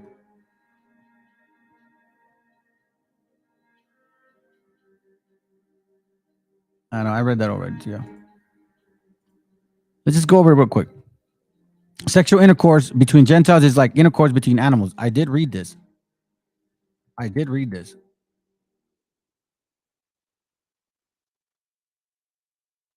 definitely read this.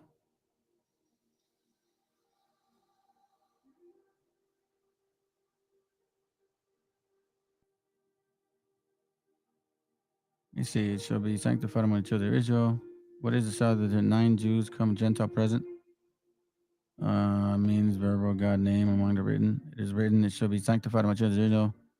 Separate yourselves from this congregation. It means where are you? The congregation of spies, number 10, and all were Jews. So to hear. Hold on. Here it goes right here. But Gemara raises a difficulty. But wasn't the incident involving Esther, her cohabitation with Ahasuerus, a public sin? Why then did Esther not surrender her life rather than engage in intercourse? The Gemara answers. Abaye says Esther was merely like natural ground. She was a passive participant. The obligation to surrender one's life rather than engage in forbidden sexual intercourse applies only to a man who transgresses the prohibition in the active manner. A woman who is passive and merely submits is not required to give up her life so that she not sin. Ray says that there is no justification for Esther's behavior when Gentiles order the transgression of prohibition, not in order to persecute the Jews or to make them abandon their religion, but for their own personal pleasure. It is different. If you do not say so, then how do we give them coral shovels? Okay, I guess that. Let's see. Rather, the reason they cooperate with certainty is certainly that a measure enacted for the Gentiles' personal pleasure is different. Here too concerning Esther, as Ahasuerus engaged in intercourse with her for his personal pleasure. And a measure enacted for a Gentile's personal pleasure is different. And there's no obligation to sacrifice one's life to avoid it. It says here, if a Gentile say to a certain Jew, cut grass on Shabbat and throw it before the cattle, and if you do not do this, I will kill you, he should cut the grass and not be killed. But if a Gentile say to him, cut the grass and throw it onto the river, he should be killed and not cut the grass. Damn. Okay, let's continue. It is permitted to take the body and the life of a Gentile. I believe I did see that.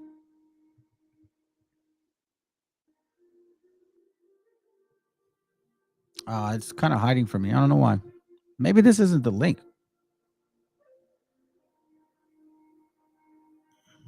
Is it not the link?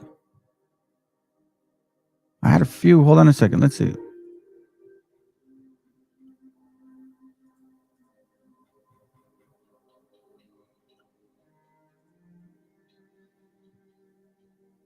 Let's see. I'll go here. The souls of non-Jews are called pigs.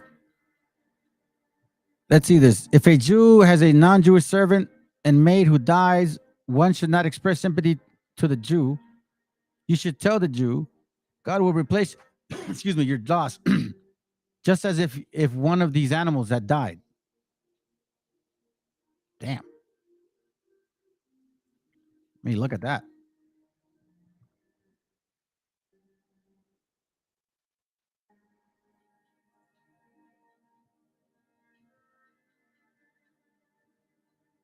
For male and female slaves, no line of comforter is made, nor is consolation offered to their master, but says to him, may the Lord replace your loss, even as they to a man regarding his ox and his ass.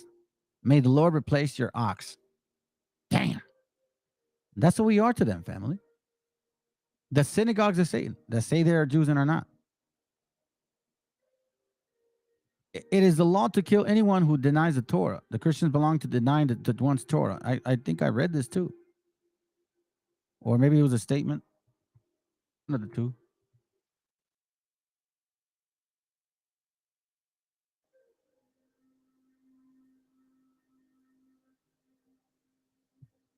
It's hiding it once again. Thought I had that one. Is it this one? So I did see this, and he said he looked into it too. Pregnant Jew is no better than a pregnant animal. If you eat with a Gentile, it is the same as eating with a dog.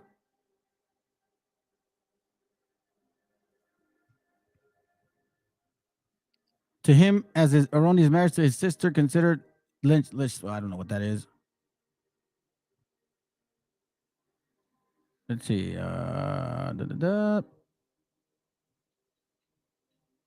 There it goes right here.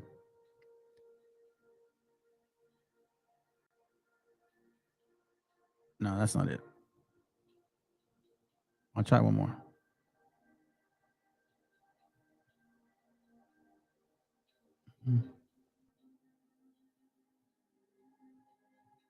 Okay, whatever. Permitted to take the body of a Gentile. It is law to kill anyone who denies the Torah. A heretic Gentile you may kill outright with your own hands. If a Jew is tempted to do evil, he should go to a city where he is not known and do the evil there. I did read that. Is it this? I don't know if it's there. But it literally said that.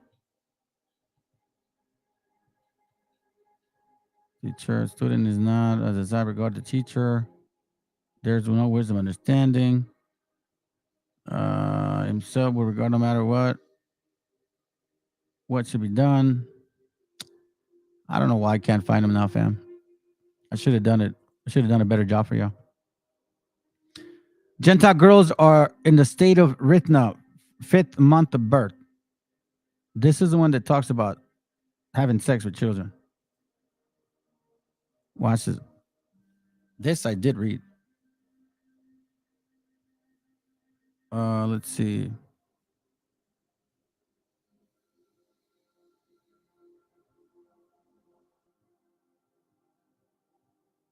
Here he goes. Rabbi Toto, they say they decreed upon their daughters that they should be classified as menstruating women from the time they are in their cradle.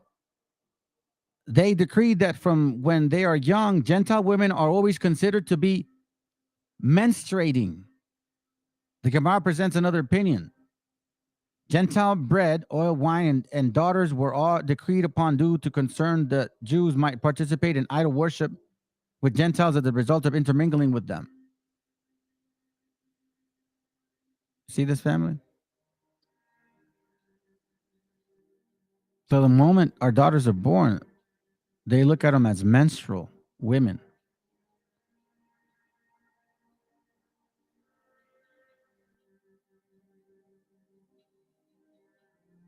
They were turned away from following you.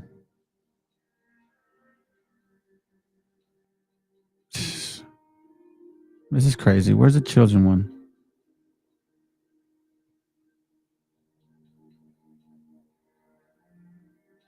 But the case of a Jew who engages in current intercourse with a Gentile woman is not included in the prohibition by Torah law. And the student of Shammai and Hillel came and decreed the prohibition applies even to a Jew who engages in intercourse with Gentile woman, and so on and so forth. Not sure if I'm oh no, I already saw that one. Let's continue. So check this out. Got another 20 minutes and then that's it. Okay, I showed you that one. So now let's see this right here. I want to show you some funny stuff.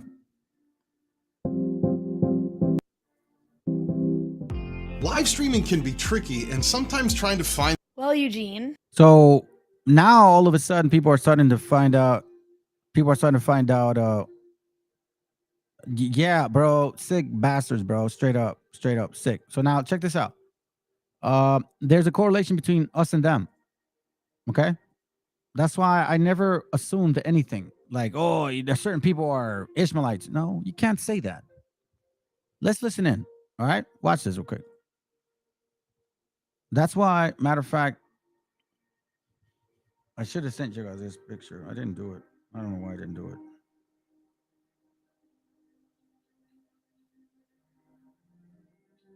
Thought I saved it. Oh, here it goes.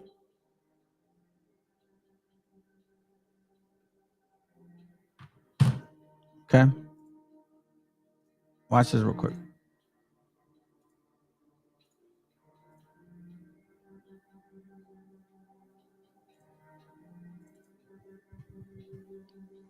From Palestine to Mexico, all the walls have to go.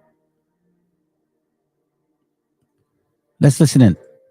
Yep. I think that something that we should discuss before we wrap this up here is something we opened with, and that is, listen, I understand that people are struggling with the idea of people who are under colonial occupation resisting it. And I think that Claudia made a really good point when she mentioned that war is ugly and the casualties of it are tragic and it is preventable. However, historically speaking, people who are facing settler colonialism, genocide, ethnic cleansing, a lot of the things that Palestinians are facing, they have stood up and they have been involved in armed struggle. And in some cases, they've managed to liberate themselves. And so I know that I think it's important to raise that history because, a lot of people, we just passed Indigenous Peoples Day, formerly known as, Columbus Day. I think it still is to some people. But, you will see a lot of like liberals and progressives being like, yeah, we support Indigenous rights and settler colonialism was horrible. And we support, the struggle against that and the armed struggle against that because it was like 200 years ago or 500 years ago or whatever. But we support slave revolts. But then the same kinds of people today are just horrified if Palestinians or really anybody under assault by imperialism, occupation, colonialism, whatever, stands up and hits back. So anyways, I know you had some things you wanted to say about that history that, everybody wants to just pretend was like, Indigenous people throwing flowers at white settlers or something. Yeah, I mean, I think you put it in the right context of just coming off Indigenous Peoples Day or weekend, however you want to look at it, here in the United States. And I mean, listen, I mean, obviously the horrors of war are very clear to everyone, and it certainly can look, very callous. But I mean, quite frankly, when you look at this context and this history and why it's important, I mean, these sorts of eruptions and types of resistance are exactly what happens when you have a totally asymmetric power balance where people are completely and totally oppressed, where every single, law or, a treaty or agreement that's supposed to protect them is constantly violated, and when all the most powerful forces on earth seem to be colluding in that violation, leaving them with very little recourse in terms of how they proceed, other than perhaps, to resist or just to die. And I think a powerful statement right there, family. You want to know why? Because as you can see, treaty after treaty after treaty after treaty, the Hidalgo, the Guadalupe Hidalgo, their commitment to treat our brothers and sisters with respect. They didn't do that. They did Operation Wetback, Repatriation Act, Bracero programs. They pinned us against each other. They lynched our people in America, here in the States, in Texas specifically, right? Going house to house, checking for papers. They still do it to this very day.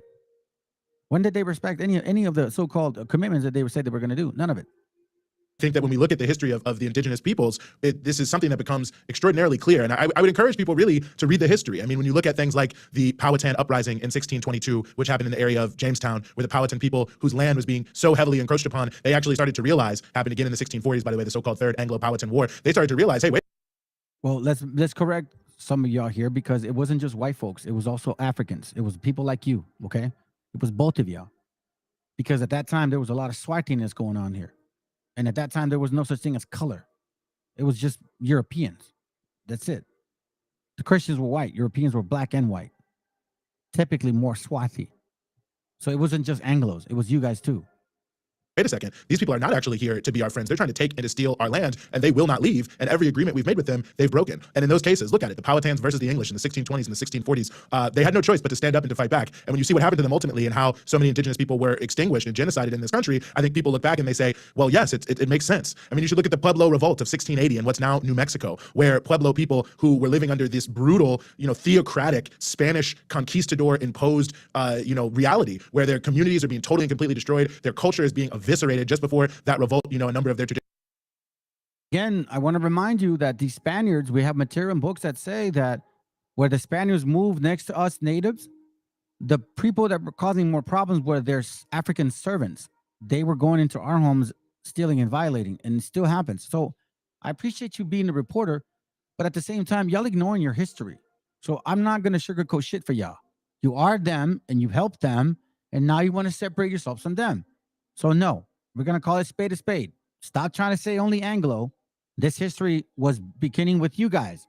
And then the Anglo flipped the script on y'all in 1865, the Reconstruction Act. That's when they just gave you a new one. And then now you're upset because they were your allies. And the very same allies turned against you. Oh, do you want me to remind you? Your king says it all the time.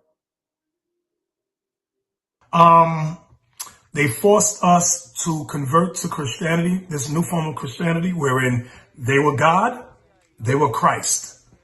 Okay? The angels were white, and that the Jews who had converted, the white men who had converted to being a Jew, they also had to, they were on top of us. This white man that we had used from the Caucasus Mountains to help us in our military, they also turned against us.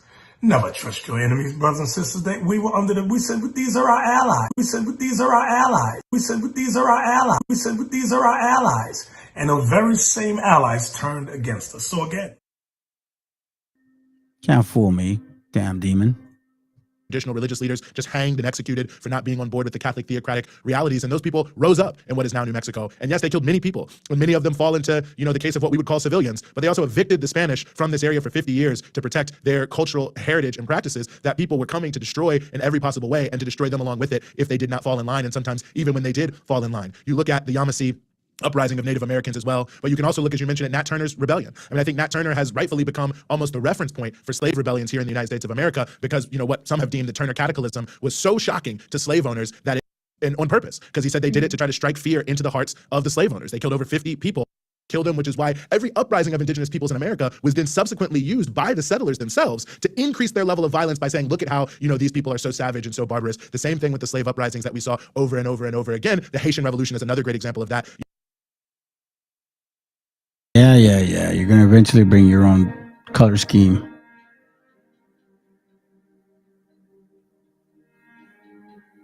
Color scheme, man. Watch this real quick. How come I didn't? It's crazy. I thought I did that. Okay. Check this out.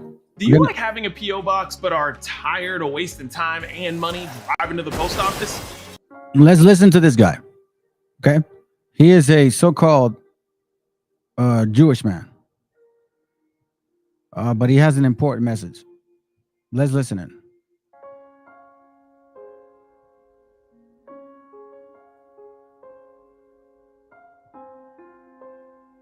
This is one of the issues that's closest to my heart, and it has been for a long time.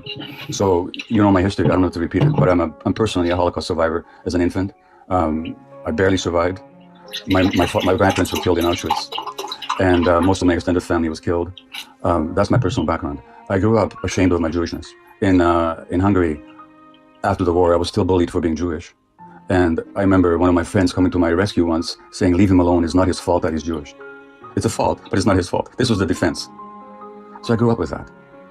In my teenage years in Canada, I became a Zionist. This dream of the Jewish people resurrected in their historical homeland, and the barbed wire of Auschwitz being replaced by the boundaries of a Jewish state with a powerful army. I found it liberating. It was exhilarating to believe in that dream.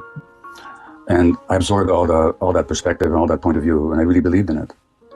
And then I found out that it wasn't exactly like that. That in order to make this Jewish dream a reality, we had to visit a nightmare on the local population. You couldn't, there was a Zionist slogan called a land without a people for a people without a land. But there was no land without a people. There was people living there who'd been living there for hundreds and years or even longer. As a matter of fact, if you want to hear something really interesting, and David Ben-Gurion, who was the first Prime Minister of Israel, actually subscribed to this. He said this, who are the Palestinians?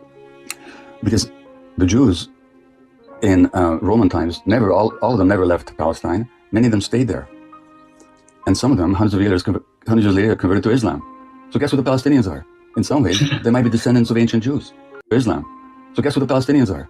In some ways, they might be descendants of ancient Jews. In some ways, they might be descendants of ancient Jews. In some ways, they might be descendants of ancient Jews. You see how he didn't include himself in that family? Let's go. There are cousins, to say the least, no matter how you look at it.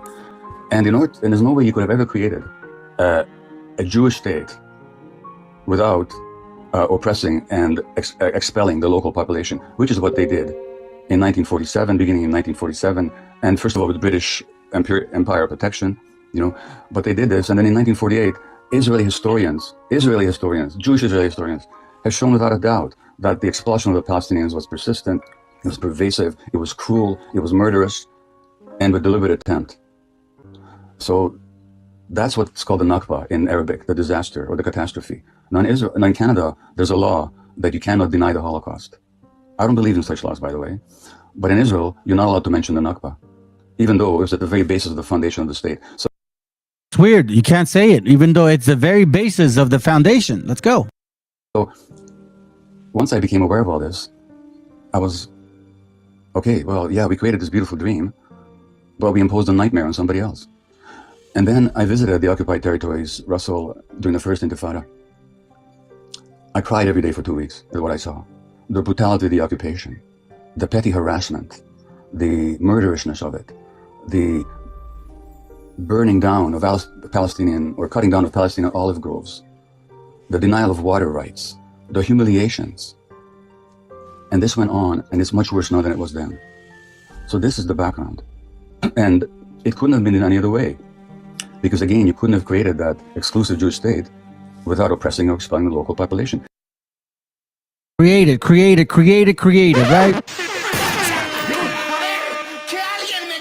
Just like Biden said, the best $3 billion we've ever invested.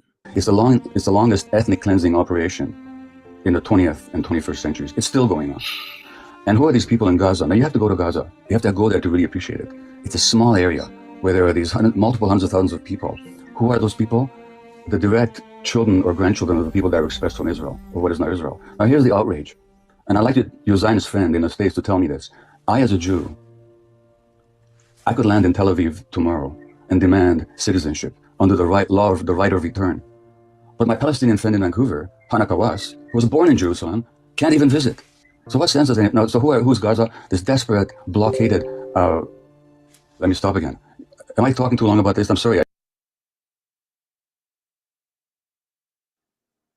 I left him a text that he was talking out of his ass and told him that the original Mexicans were not Africans. Oh, yeah, those guys that think they're African.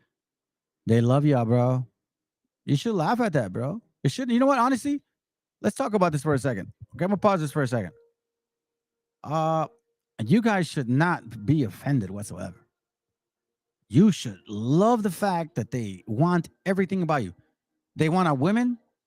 They want our style. Matter of fact, NWA. Where did they get all that gangster shit from? Us. Where did they get the lowriders from? Us. Where did they get the rims? Us. The interior upgrading of like the actual vehicles. Like I have a 71 Volkswagen. Right? Old school stuff. Where they get all this gangster stuff? Who Ice Cube? Who taught them to dress like that with khakis and dickies and all that? None of you invented that. You love our women, you love our food, and now you want our culture because you want our heritage. Because guess what? The 12-tribe chart didn't work. It didn't work at all, did it? Then he doesn't know that the Mexicans were Mexica, Nahuas, and spoke Nahuatl. Yeah, for sure. Not only that, bro, where's your diet? Africans, where's your diet? Where is your Tupac Amaru, right? Tupac Amaru from Peru? Tupac Amaruca or something like Tupac Amaru, I think. But anyways, here's a question. Africans, where's your diet? You don't eat avocados. You don't eat tomatoes. You don't eat onions. You don't eat cilantro. You don't eat tortillas. You don't eat beans. You don't eat, what do you call it? Grasshoppers, chapulines. You don't eat any of that, okay? You don't have matzah. You don't make atole. Nah, bro. I don't get any messages from anybody. You don't have atole. Nothing. Where is your diet?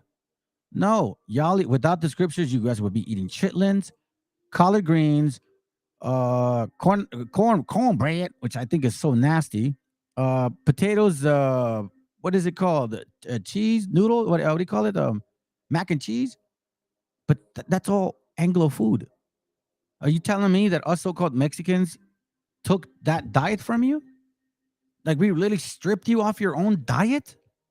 You see, every nation has their diet. Now, let me tell you something. In America or anywhere in the country, there's no one that cooks like us so-called Mexicans. Nowhere. Not in Asia. Not in India. I'm sorry, not in China, Japan, Philippines, Samoa, India, Arab nations, European nations, Canadians, shoot, even South Americans. No, you only find our cuisine in Mexico. So if you guys are supposedly Mexicans, why don't you eat our shit? Yeah, because, man. Well, I don't know who he. Yo, YouTube is free, bro. They don't want to come on YouTube because it's TikTok is different. You know what I mean? And YouTube is not. And TikTok, you can't technically. I mean, I don't know really how it works, but it's just It's just weird. So it goes back to that, man. Where's your diet? Matter of fact, we have more similarities with the Palestinians or the people in Israel right now than you guys, Africans, do with even us, let alone them. They eat matzah. They actually have what's called like pico de gallo, but it's not the same thing. Let's see, what do they call it? Pico de gallo in Israel, I think. They call it something. What do they call it?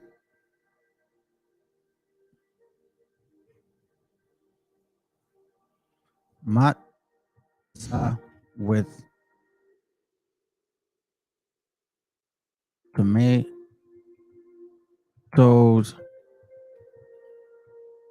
onions, matzah balls. You see that?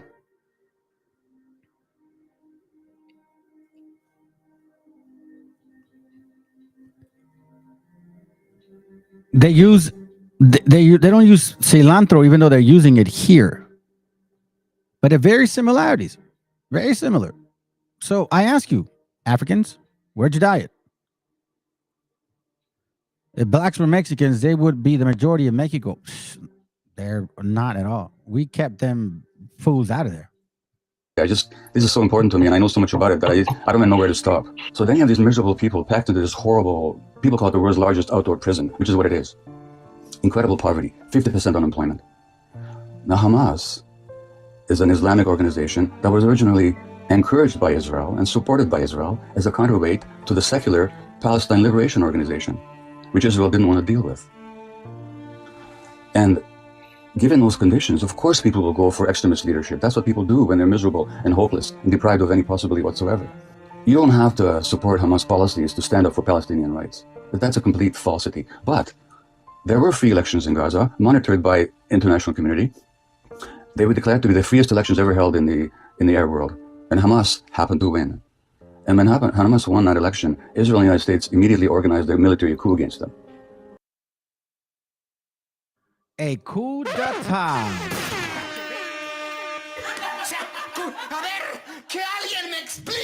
You guys are very good at that. You did it to Nicaragua, you did it to Salvador, you did it to Honduras, you did it to Chile, you did it, where else? Panama. And you're trying to do it in Mexico. And you did it there. Which Hamas defeated. For which the punishment was this blockade that deprives Hamas of, not Hamas, but Gaza, of food, of medical supplies, of sufficient water. I could go on and on and on and on. Because they won an election fair and square? Small business owners who want to save time and money should go to buyberg.com to get a policy in less than 5 minutes. And then you have this conflict. And then every time there's a conflict, Israel mows the lawn. That's the expression they use. You know what they call it? They call it mowing the lawn. By which they mean the mass murder of Palestinian civilians. Now, is it true that the Gazans shoot rockets into Israel, killing innocent civilians? Yes, it is. Do I support that? No, I don't. But when it comes to the death of innocent civilians, Israel killed 20,000 Lebanese civilians in 1982, using illegal weapons like cluster bombs, in a war that had no justification whatsoever. I could go on and on and on and on, except I'll say that the disproportion of power and responsibility and oppression is so markedly on one side that if you take the worst thing you can say about Hamas, multiplied by 1,000 times, and it still will not meet the Israeli repression and killing and dispossession of Palestinians. If after 2,000 years we can look for liberation and freedom, why can't the Palestinians? If you look at the Western press, when Hong Kong demonstrators throw stones at the police in Hong Kong, that's considered to be heroism in the American press. When in Myanmar, the demonstrators throw slingshots at the army, at the oppressive army, they're considered to be heroes in the Western press. When Palestinian kids throw stones at the Israeli soldiers, they're called terrorists. And Israel gets away with it. Hey, isn't the same thing here? When we speak up, they're calling us terrorists, cell sleepers now, supposedly because we're speaking up now, right? Same thing. A lot more without much less criticism in the Western press than any other country. I'll say one more thing. I was recently contacted by a Palestinian woman from Jericho. She runs a program for Palestinian children who spend time in Israeli jails. 14, 15, 16-year-olds are jailed for months or years. Sometimes they can't see their families for months. And she runs a program for them. You know what she does? She meditates with them. She does Sufi dervish dancing with them, swirling, dancing, to bring them out of their stress state. She says, we don't have post-traumatic stress disorder here because the trauma is never post. The trauma is daily, she said. I just wish your Zionist friend would visit the occupied territories in Gaza like I have and let him speak the way he speaks now. If he's got any ounce of humanity left, he would cry like I did for 2 weeks when I was there. Now, we're not living in Nazi Germany. Anybody can go on YouTube and listen to Ilan Pappé, an Israeli historian, totally eloquent on Israeli history, who's living in England now because life became in Israel too difficult for him. Anybody can listen to Norman Finkelstein, a Jewish professor, world expert on Gaza, who was denied tenure at his university because of his public speaking against Israeli policy. You can listen to any number of Israeli Defense Forces soldiers who talk about the brutality that they now regret having committed. You can listen to Israeli pilots who talk about why they refuse to fly over Gaza because of the atrocities they're made to commit. You can get all the information you want. So if anybody these days doesn't know, it's not because the information is not available. It's not what you know, it's what you could know if you wanted to find out. There are no two sides. I mean, it's always a complex question, but in terms of power and control, and it's pretty straightforward. There was a land with the people living there, and other people wanted it. They took it over, and they continue to take it over, and they continue to discriminate against, oppress, and dispossess that other people. That's what happened, and that's what's happening. Yo, that's fire right there, because as you know, that's happening to us. Discrimination, people from another country, from another land, they're coming over here, taking our land, taking our power, everything. Everything. And if you listen, I don't know what you guys, that's why in the scriptures, in this channel, I say that, you know, it's not just us, family. Israel is everywhere. I mean, our people are everywhere. You got to start paying mind, because some of these brothers and sisters are your brothers and sisters. What do you say? I told him that there are no Mexicans and that they are the Canaanites fulfilling their curse. That's right, bro. Hey, give them Jubilees 10. By sedition through sedition. Jubilees 10:28, I believe. Just to show them that. And then let them know, hey, listen, it's Africans enslaved. They were helping the white man with enslaving people. So you Africans enslaved yourselves? So then also say, okay, so the papal bull of 1454 and 1493, it said that Portuguese were going to have Africa and Spaniards were going to have America. So if they showed up to the Americas and saw freaking Africans, wouldn't you think we're in Portuguese territory? Ask them about their food. Where's your diet? Where's your Spanish? Look at your women.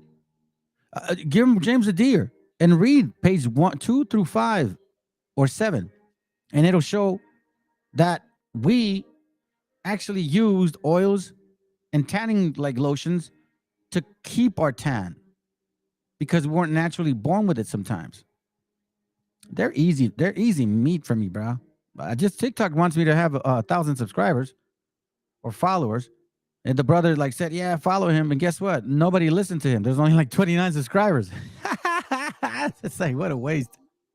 Conversación a Raquel Martí. Raquel Martí ha estado varios días ya con nosotros. Ella es directora ejecutiva de la ONU para los refugiados palestinos. Raquel, ¿qué tal?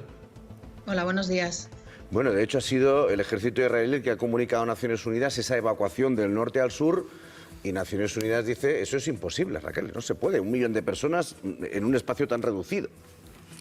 Así es, no solamente por el número de personas, que es una barbaridad, mover a 1 millón de personas, que además lo tienen que hacer por sus propios medios, sino que además estamos hablando de mujeres, de niños, de ancianos, de probablemente personas con discapacidad, de enfermos, también de heridos en los hospitales ahora mismo, de enfermos terminales, de enfermos que están conectados a diálisis en los hospitales, y además todo esto teniendo en cuenta que son 22 kilómetros lo que le están pidiendo a la población que se mueva hacia el sur, y muchas de estas carreteras y accesos están cortados y además los bombardeos no han cesado. Es imposible. Muchas personas están diciendo que no van a moverse porque les es imposible hacerlo. Tienen personas ancianas con ellas. ¿Cómo las van a abandonar? Y como una madre que a lo mejor su marido ya ha fallecido con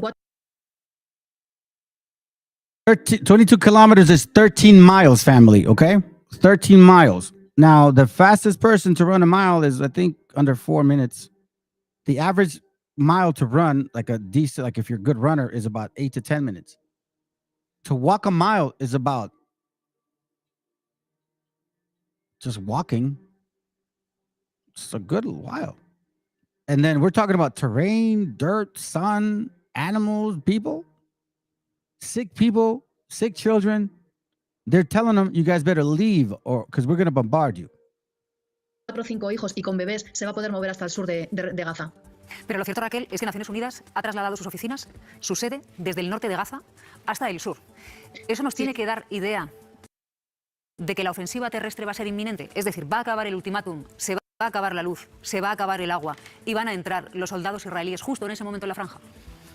Lo que vaya a hacer Israel, nosotros no lo sabemos, no tenemos esa información. Nosotros hemos movido a nuestro personal internacional, que es una docena de internacionales, para poder seguir coordinando toda la catástrofe humanitaria que se está produciendo ahora mismo en Gaza y también para poder mantener las comunicaciones con el exterior. Pero como digo, lo que se ha movido hacia el sur son únicamente un número muy limitado de personas que son... I'm basically showing you, man, that they're literally telling these Palestinians, man, get the hell out of there. You're about to get killed. So now let me show you something. You see, this has been going on for some time, and it's time that we actually put it into effect, because these people, these fake ass Jews, these synagogues of Satan, they're invading a town which don't belong to them. You weren't there. You were up in Europe. You were Polish. You're Germans. You're a bunch of different things. But then you go there because the so-called Anglo man that helped you, and your uncle bought land prior to. Then you made it an effort to go into that land because there's oil there. At the end of the day, that's all it is. You're not the people of the book. You're absolutely not, and you're showing it in every step of the way. And quite frankly, I love it now, because I see who the 3 wicked nations are. It's you, the Negroes, and the Anglo. Let's go. This is what I experienced minutes after setting foot in my family's hometown. We literally just got here. We went through the first military checkpoint, and a bunch of soldiers stopped us, started yelling at us. I'm in the old city of Hebron, in the occupied West Bank, a place that once bustled with life. But I'm about to see what Israel's occupation and settlers have done to the heart of this city and to the people who live here. I'm a Palestinian-American journalist, and I've spent much of my career reporting on the occupied territories. But Hebron, one of the West Bank's largest cities, is also my roots. My father was born and raised here. I've returned to learn how the occupation has decimated his beloved hometown, a place he hasn't been back to in years. I had a mixed feeling, nostalgia with anger, despair over despair. What can I say? I know it's really hard for him to see this, and so it's emotional for me. But I'm returning to see with my own eyes what has become of the city that made my father and me who we are today. And that all begins with me actually getting there. It's only about 20 miles from Ramallah, where we're starting out. But we can't, as Palestinians, access parts of the main north-south highway because that's reserved exclusively for cars with Israeli license plates. You see that, family? You see that right there? Current apartheid. The same thing, the same shit, excuse my language, but I'm going to say it. The same thing you bastards claim you went through in Germany is the same exact thing that you did this. They're doing this to Palestinians, and it's the same exact thing that you damn demons are doing to us here by passing your fucking anti-immigration laws like Stephen Miller, like Trump's nephew, like every single mogul in media, in movies, and in government. Yes, you guys are all in cahoots. You are the demons. The six. That's you guys. It's a very simple thing, family. Just count. You that have understanding and who have an ear, let him hear. So here's another checkpoint. Instead, we have to take narrower roads and cross through several Israeli military checkpoints. There's another checkpoint. That means it takes much, much longer to get there. We're finally in Hebron. I'm sure my dad knows these streets inside and out, and he used to walk all over here as a child, so this is literally retracing his footsteps, but it's very different now than when he grew up. Today, many parts of the city are off limits to Palestinians. All right, gonna go through. Because I'm Palestinian, I'm not allowed to enter parts of the old city. So I'm meeting former Israeli soldiers who I hope will help me access my family's hometown. Hi, how are you, Ori? Nice to meet you, I'm Dina. Ori and Joel are with the Israeli anti-occupation group Breaking the Silence. They used to serve in the Israeli army, but now they give tours of Hebron to expose the reality of how Israel treats Palestinians. But before they could even start showing me around, this happened. היא אזרחית ארצות הברית ועיתונאית, כן? רק שתדעו. היא אזרחית ארצות הברית ועיתונאית. אין שום בעיה, הוא צילם עמדה ביטחונית, הוא צריך למחוק את הסרטונים האלה. אני לא צילמתי את העמדה, צילמתי רק אותך. לא, צילמת את העמדה. זה לא משנה, אם היא עמדה ליד העמדה, אתה מוחק... דבר ראשון, אתה מפריע לנו בעבודה, ואתה עומד שם עם המצלמה. דבר ראשון. עכשיו דוחף אותי. יופי, דוחף אותו, כרגע הוא מפריע לי בעבודה. These bastards are very tough with guns, family. You guys are very tough with guns, but take that shit away from your hands. You guys are the weakest nation in the entire world. My Palestinian film crew, who have the proper credentials, are sadly used to experiencing this kind of nationalistic harassment and taunting. So I've been in the old city for about 5 minutes and we were already stopped by...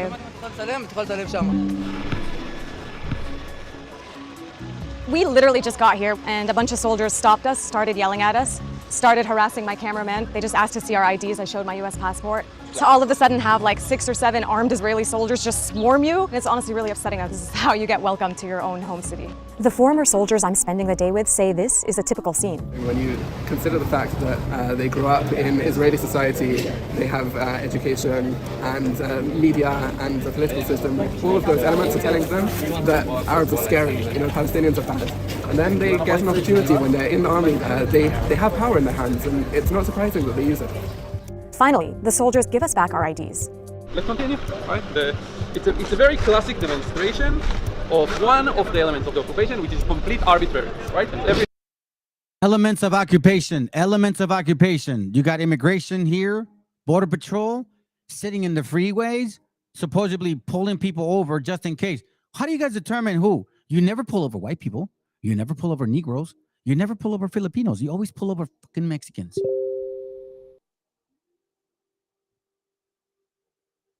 Can't get him on. The dude from TikTok, Joseph, older dude, trying to get him on live, but his link isn't working. Yeah, I don't know. I think he told me that it didn't work either, bro. Let's go. Every soldier in the occupied territories has the authority on his own decision to detain anyone for 3 hours. Yeah? So we were not delayed here for 3 hours.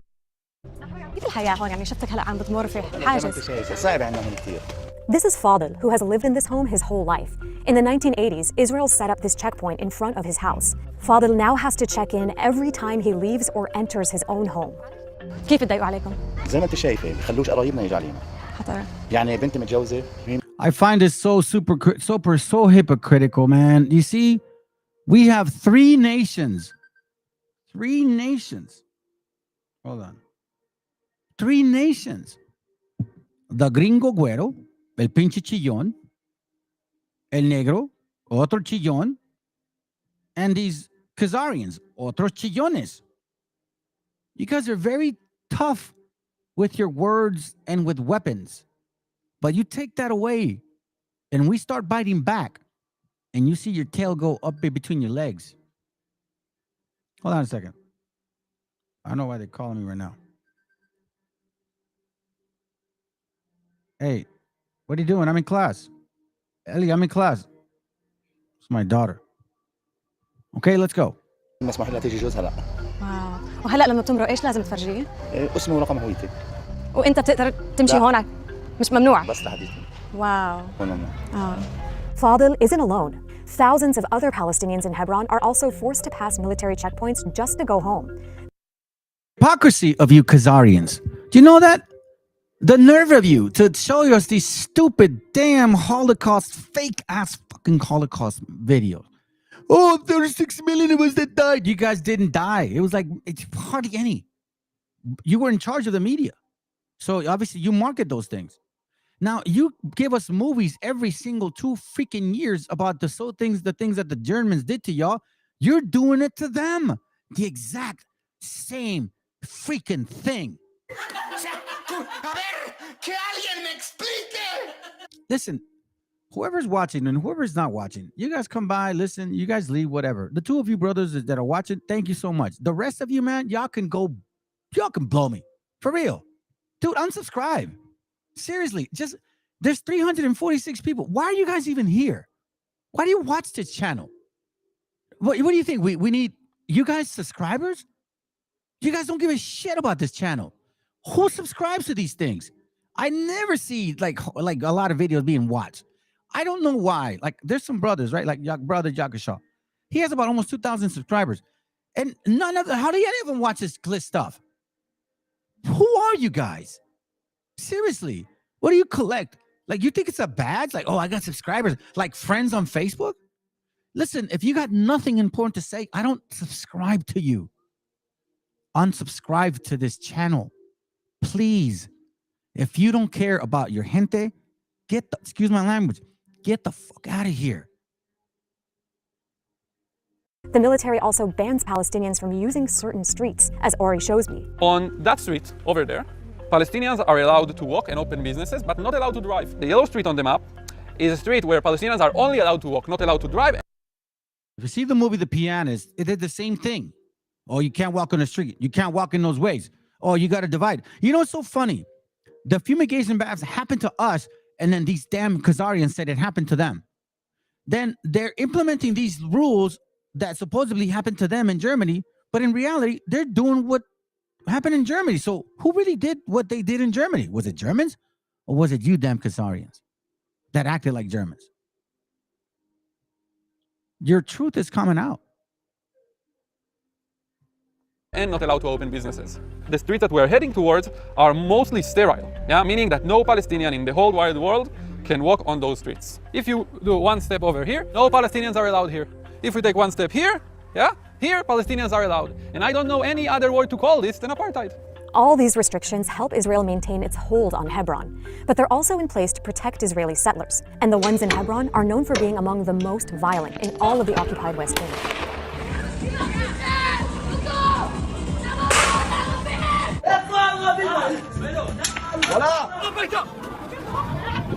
Our order in Hebron is protect the Jewish settlers. I want to say this, family. Estos cabrones se ponen con quien quieren, con quien pueden, güey. Okay? I wish y'all would try to do that here. I really wish you would, at that level. Because we're seeing negros doing it. And now I'm seeing some of them getting their ass whooped, finally. Thank God. And we're going to continue to do that. Because your end is over. You will never rule again.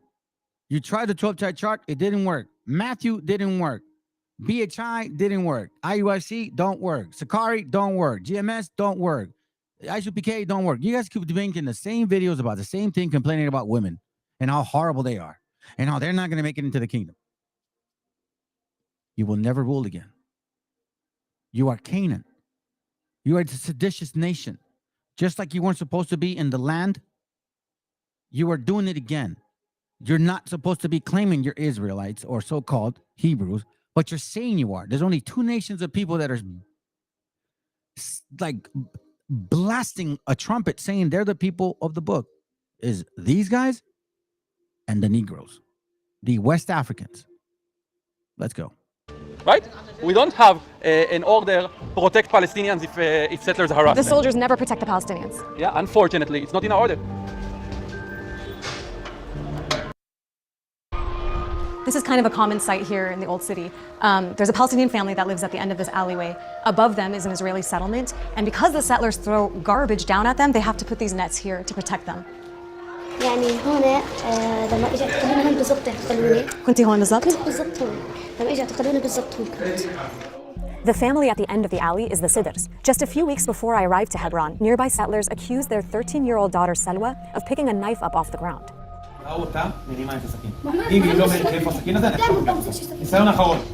فقد كل جهتي معيش ولا سكينة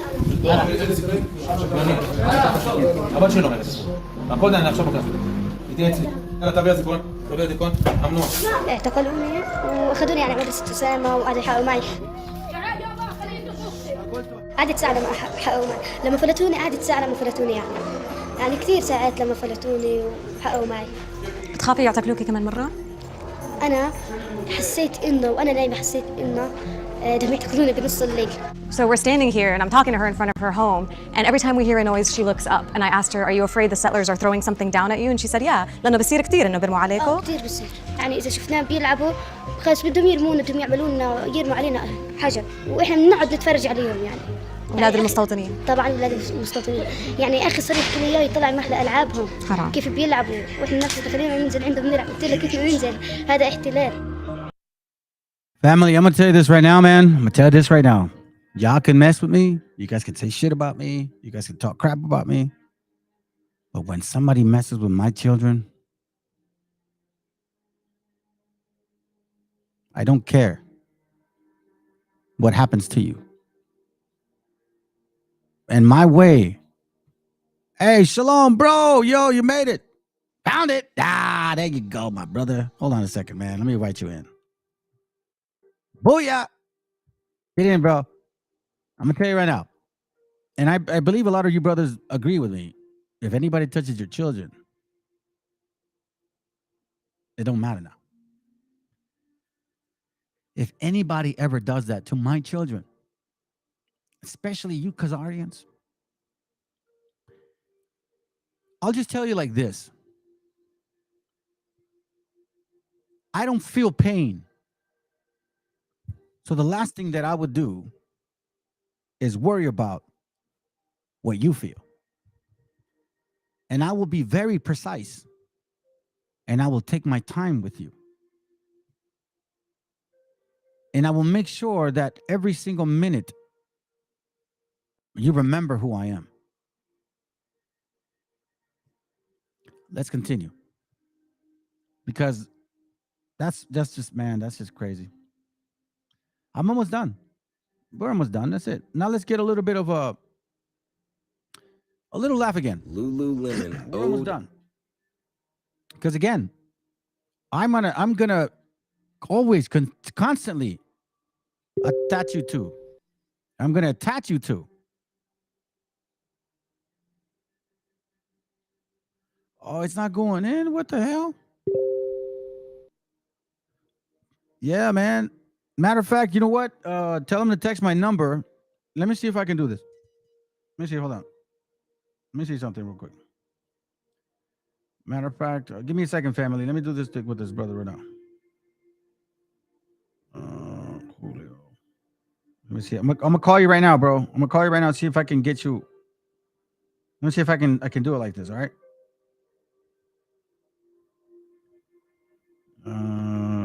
Give me a second. Are you there?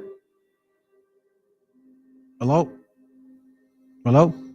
Hello? Hello? Hello? Hello? Hello? Hello? Hello? Hello? Hello? Hello? Hello? Hello? Hold on a second. All right. Yep. Can you hear me? Yep. Yeah, I can hear you. Okay, perfect, man. So now, okay, so I need to get him on the phone so he can at least get on the live. Can people hear the background by any chance? If you guys can text it. Let's see. Hold on, right?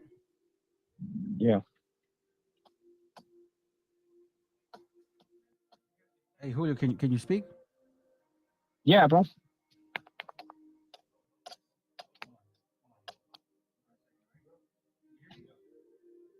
Okay, perfect. Yeah. Perfect, bro. Okay, so give him my number. Matter of fact,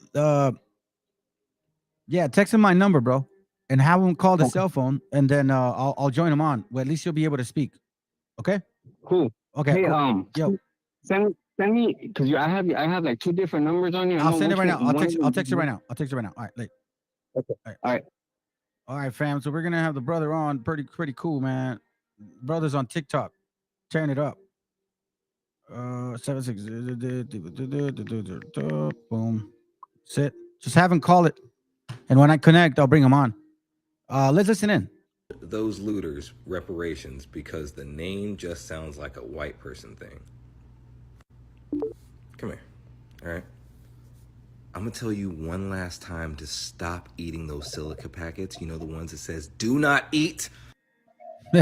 What's up, bro? Shalom, man. Hey, shalom. Man, nothing much. Uh-oh, you disconnected. Try to call the cell phone. It's all good. Hold on. Let me go here. Okay, let's get this going on here real quick. All right, so check this out, fam. This is what I mean by stupidity. It just, man, it's like, how far can you toss a stick until it actually finds out that it's pretty stupid? Like, there's no life in you. Check this out. Another ignorance, another ignoramus. Like I said, you guys are Asians. You guys are Filipinos now. You guys are Samoans. You guys are Mexicans. You guys are Arabs. You guys are Kemet. You're North Africans. You're South Africans. You're East Africans. You're West Africans. You're the Anglo-Saxons. You are the Vikings. What else? You're the Native Americans. Let's go. Truly are. Let me ask you this. Have you ever heard of the Schneider Act? The Schneider Act gives us indigenous people here an opportunity to claim our true identity as Indians. We can even get paid under it. Let me tell you something, American Pan-Africanists. And I'm talking from North America to South to Central to the Caribbean. This ain't no joke. We are the indigenous people here. Why was I able to get this ID? Do you see what it says? Huh? You notice how every time they make a claim, it's always about free, not working. Under the Schneider Act, you are able to claim your true identity as being indigenous, as being the American Indians. Huh? What does that say? If I am not an Indian or indigenous to the Americas, do you think I would have been able to obtain this ID? This ain't no damn game. This is who we are. This is our identity. And while I stand with Pan-Africans, and I'm about liberty and freedom and justice for all non-ether beings, we have to take care of ourselves and each other here in the Americas first. They got this over there in Africa. They're taking care of themselves over there. We've got to take care of ourselves for a change. Claim your true identity. You're an Aborigine. Commercial. So you look like an African. You smell like an African. You probably, God knows what else Africans do, but you are out of the Americas. Silly, man. Another idiot right here, right? Oh. Now see, now they want to be Indians. Come in, shorty. I like you. Well, you like me too? Now they're the Indians from India. Here's that guy you talk about, Julio. Oh no, check this guy. And then you got this is another idiot right here. Roman Catholic Church speaking this out guy, now. He says he's, I guess, the Messiah.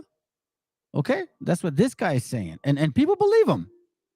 People believe this idiot. Bro, you Negroes are really, man, y'all are really eating that silica shit in the shoes. Stop it. Stop it. Stop smoking crack. Stop doing fentanyl. Okay? You guys are completely bogused out. Hold on a second, bro. I got you on right now. Hey, can you hear me? Hey, what's going on, bro? Hey, all praises, bro. Shalom, shalom, shalom, man. I got a bad connection, so it's not letting me hook up right. It's all good, man. It's all good. I got you on the phone. At least we can get you on the voice. Okay. All right. What's going on, bro? Nothing, man. It's all, me. I'm doing the class here real quick, bro. Just trying to, do the damn thing. Reminding these people who they are. You know what I'm saying? All praise. Hey, I'll tell you this right now, man. I don't know, bro. They're coming out to our heritage, man, and I laugh at it, bro. I laugh at it because I was born in Mexico. You know what I'm saying? And I got familia, generational family over there. So you telling me that somehow we just snuck in there and we stole all your diet and your clothing and the fringes and all of these things?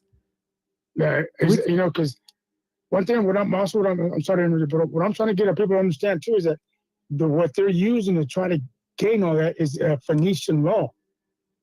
Oh, okay. Which is a system that the Moors use, which they call Moor science. Right now they're trying to do what? Claim land patents to the land. Why? Because they know the law. So our people need to get informed of the law to help us better get out of the situation that we're in. Yeah. Well, if they're using it, I mean, go ahead. The uniform commercial code, like the laws of the land, the laws of the sea, the laws of the water, and the laws of the land. Right. That's the difference between the two. Yes. But yes, at the end of the day, is it really the laws of the Most High? Right. No, they're not. So, because I'm sorry. Go ahead. Go ahead.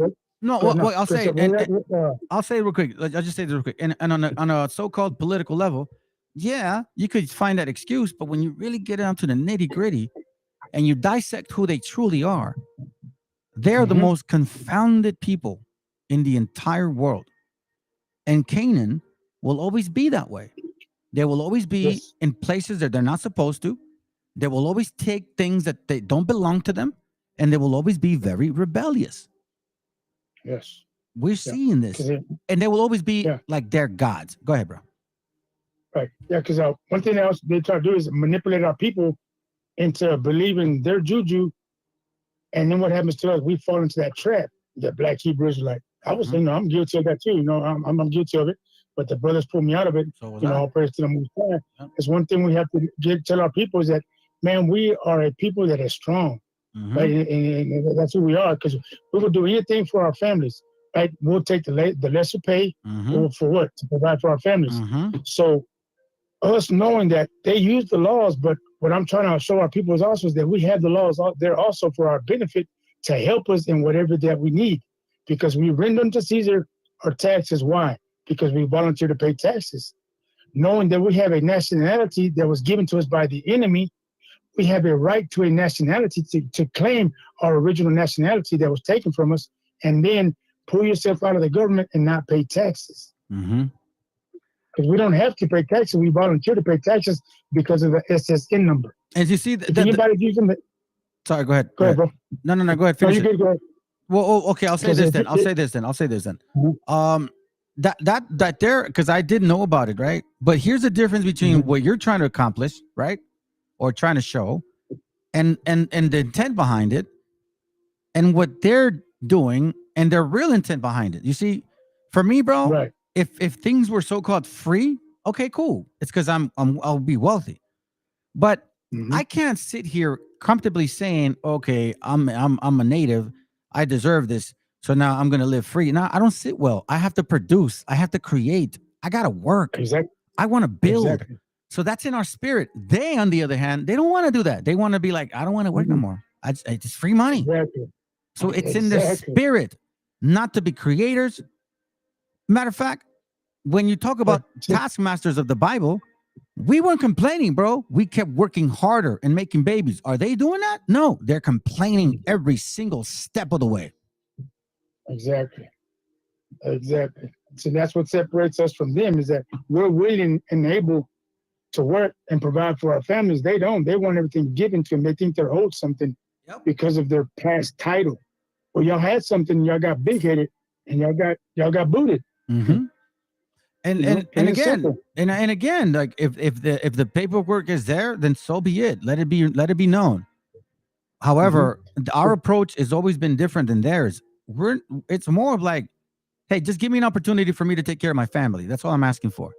Don't, you know what I mean? Right. Just get me there and I'll take care of the rest. They're like, nah, I don't want to work. I we suffer so much. The Willie Lynch letter is real, which is not.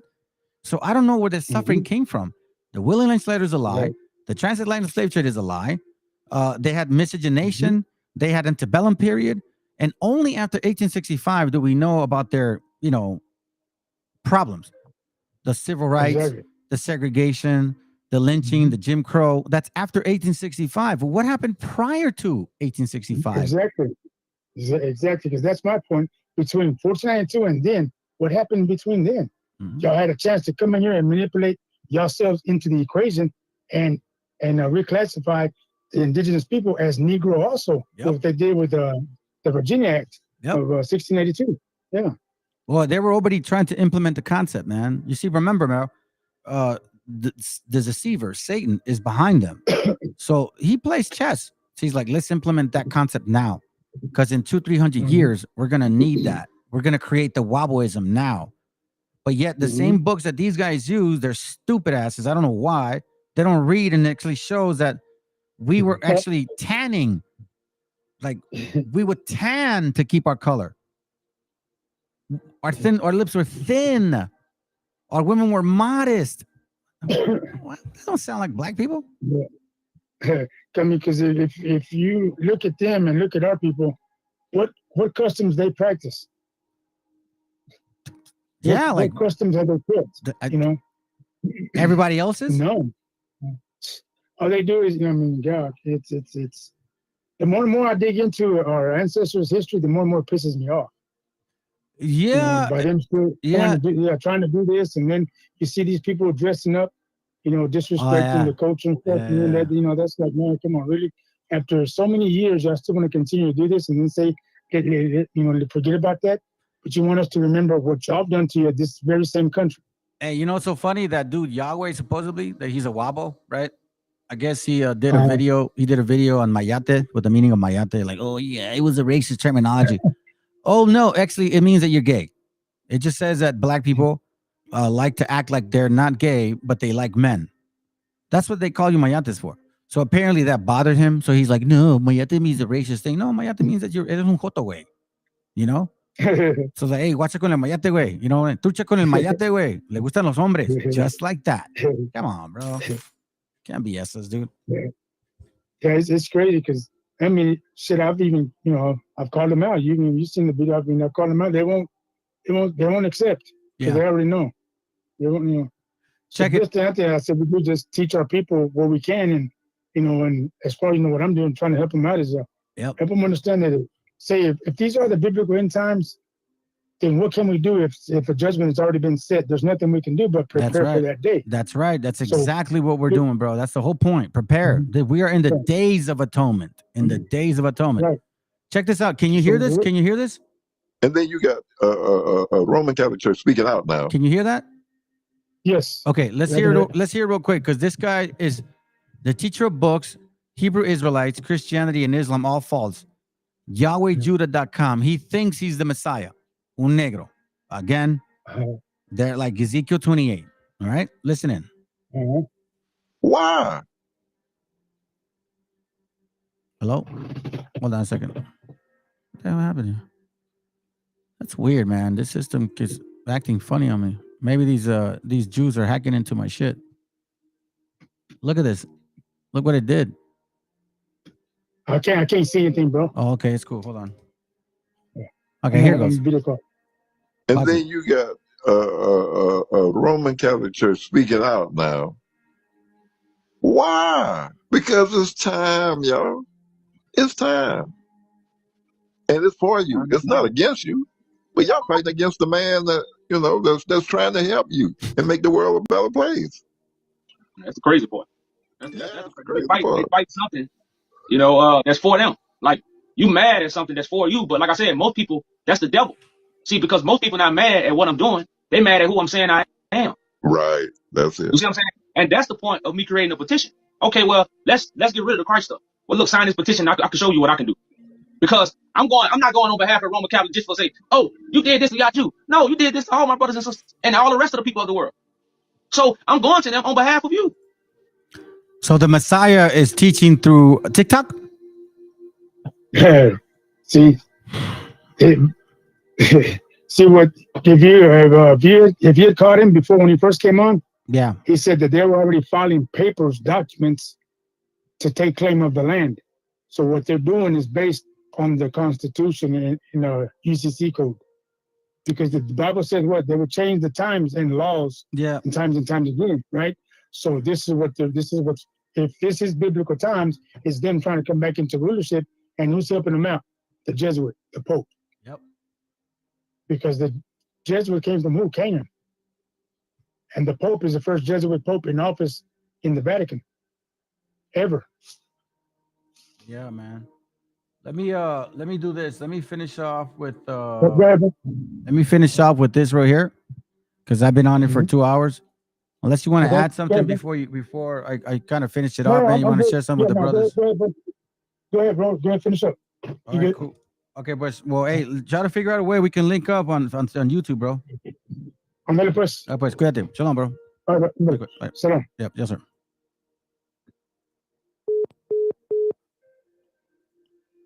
So check this out, family.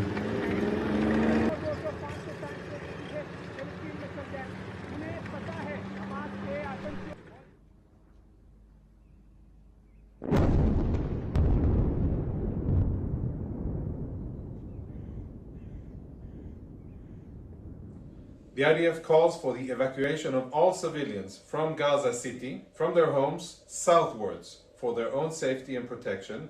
You will be able to return to Gaza City only when another announcement permitting it is made.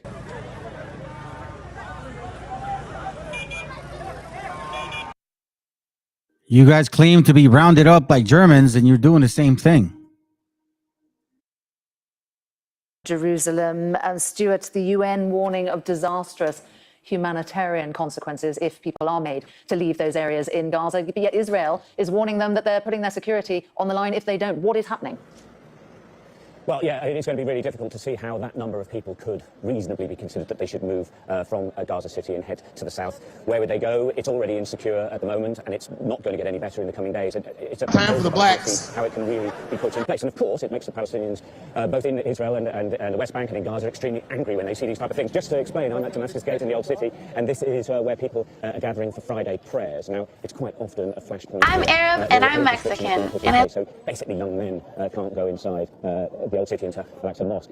It's quite possible that there could be a flare-up here. It has happened regularly in the past. I would actually have to say, however, that the Israeli Defense Forces aren't in any mood for compromise, and so whatever happens here, if it does develop in any way, will be dealt with very severely. Going back to Gaza and the likelihood of that number of people being able to move, plus the UN staff, I would say that while Israel has said that they have no intention of attacking innocent civilians, by definition what they're saying is if you choose to stay in Gaza City, then you are actually supporting Hamas. Many people disagree with that position, but that is what they're saying. I think just practically it's impossible for that number of people to leave, and so there's going to be a lot of discussion.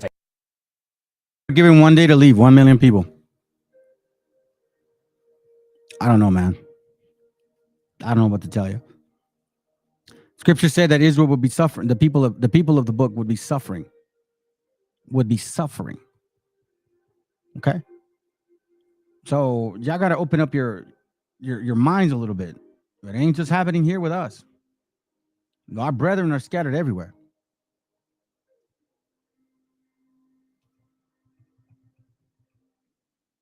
Give me a second. Anyways, that's all I got, family. Appreciate you guys being here, bro. Hey, thank you, Julio, for getting the brother on, man. That's real good. I figured out a way because I got a system that allows me to take calls and show live. How often do you hold a class? I'm doing it every morning from like 6 in the morning, bro. Every morning. So like you're in Texas, so at 8 o'clock your time, from 6 to about 8, because I open my doors like around 9.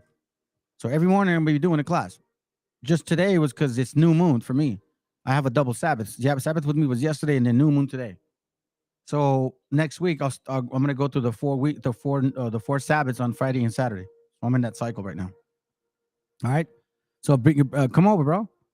Start, every Monday through Friday, man. It'll be early in the morning. All right, man. So I appreciate y'all, family. Thank you so much, man. I really care for y'all. I know we don't know each other that well, but believe when I tell you, man, that you guys have a special place in my heart. You guys really do, because I see the suffering. I know what we've been through. I understand. Okay. So let's have a good night. I got a song for y'all, man. Enjoy. Oh shoot, no, come on, bro. What you doing? One of my favorite. Hey, Wobbles, y'all are welcome to come. I will debate any one of y'all. BHI, Sakari, IUIC, GMS. Bring it. Prove me wrong. I was going to avoid you guys, but you sent me one of your Canaanites. You hit the hornet's nest. All right. You got my attention. Come over. Shalom.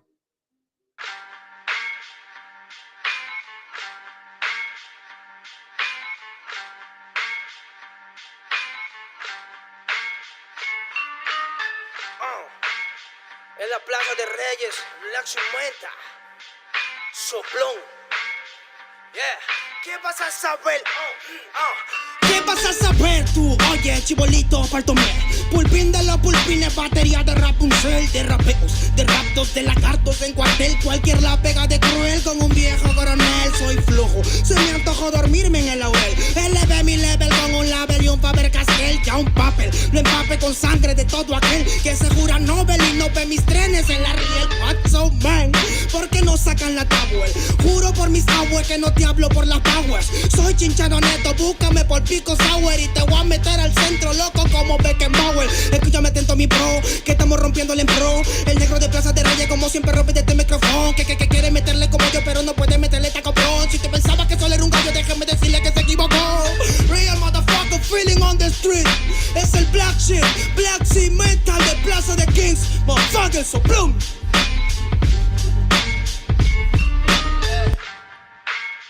Nero Luigi, man, desde Peña, de la Victoria, para que sepa. Incas Mo, it's Money Gang, gang, yeah, yeah, Yo también he llorado, gente. También me han desplazado por mi rasgo afrodescendiente.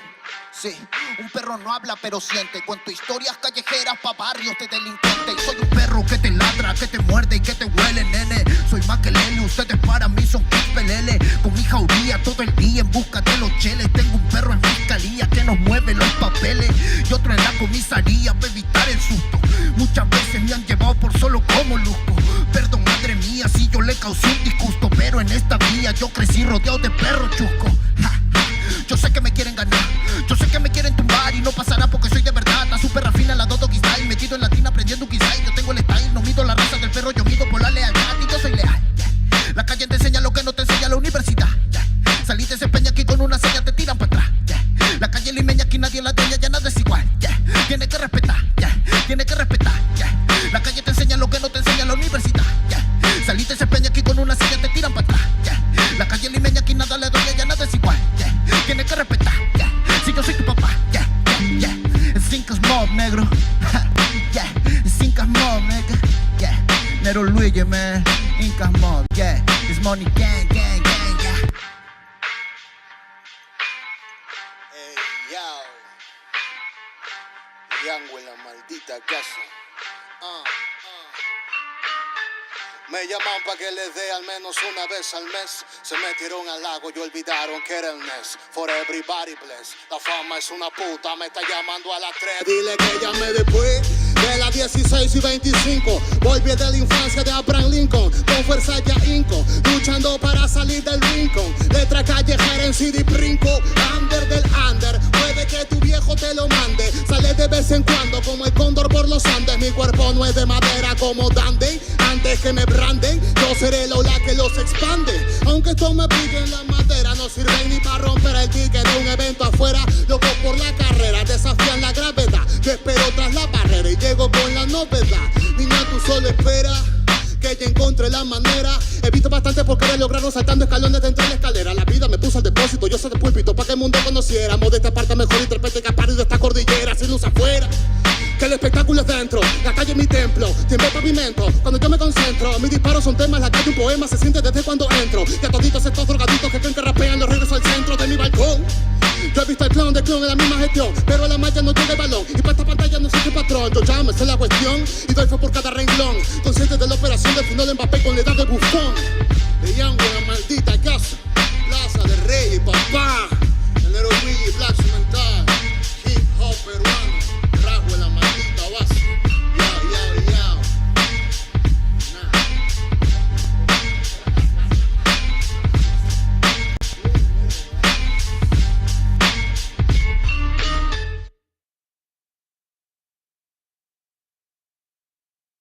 There's a on an x-ray and you probably Yeah, man, real bomba clock and I set the volume 8. This is the music from the my niggas. Yeah, man. Oh, ribby damn, ribby damn. Hey, la la la la la la la la la la la la. You man a tribute for Black Hood Ray. Hey, hey, hey. Broken microphone, mystic lover sound, a dream of soul. Will my head alone, living in Zion, but Babylon. Broken microphone, mystic lover sound, a dream of soul. Will my head alone, living in Zion, but Babylon. Por soñar soñé que todo cambiaría, por pensar pensé. Luchar a sangre fría sin perder la fe. Viviendo el día a día, más con sentimiento que marcó mi sinfonía. darle pan al que no puede comer, darle bendición al que sepa renacer. 3000 errores solemos cometer, pero solo un gran hombre los sabrá reconocer. Y me di cuenta de tantas cosas, algunas crudas, otras bastante hermosas. Solo más sabios, personas poderosas, no aquellos bastardos que destrozan nuestras prosas. Es la perdición, mala situación de manchar tu corazón por tu mala acción. Dame una razón para darte mi perdón. Siento que tu alma se consume como el humo de este blon. Derramo poesía, arte mensajero que reclamo cada día. Pretendo ser sincero, más comparto mi alegría con todo caballero que mantenga la presión cuando andamos bajo cero. Sentimientos perdidos con calma, malos actos mancharon tu alma. No pide perdón quien dispara el arma, no sabe que un ladrón se bate con el karma. Broken microphone, mystic love sound, the dream moves on. Reel my head alone, living in Zion, but Babylon. Broken microphone, mystic love sound, the dream moves on. Reel my head alone, living in Zion, but Babylon. One I can get respect from Volumen A. My niggas on Volumen A, this is Key on the studio, respect. Alright. Bad boy kills, criminal of sound and rich.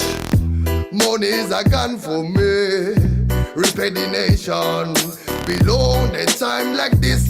Bad boy kills, criminal of sound and rich. Money is a gun for me. Respect the nation. Belong the time like this. Bad boy kills, criminal of sound and rich. Money is a gun for me. Respect the nation. Oh, la la la la la la la la la la la la. When I can just smoking from the studio of the on. And when I can just your nigga on the floor. When I live a sound. Oh them, ah. Bye bye rhythm, bye bye sound in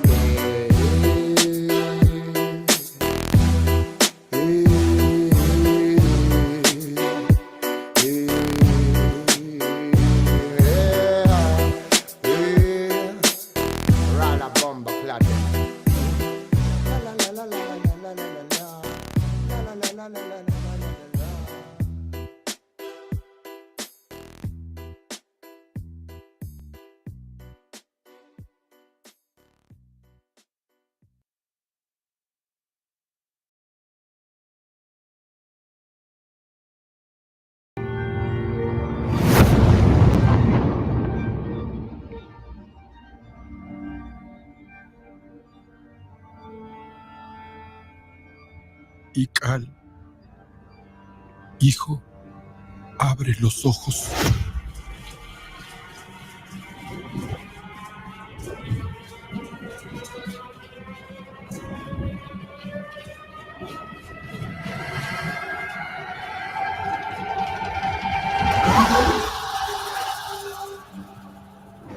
Tu cuerpo se queda con nosotros, pero tu espíritu debe seguir.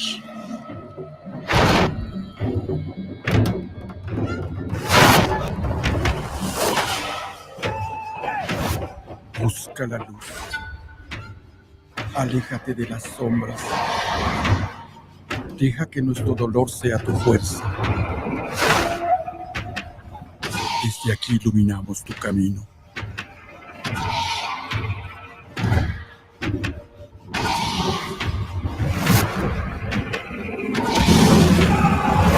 Lucha como nosotros ante esta pena tan grande. Yo soy tú. Tú eres yo.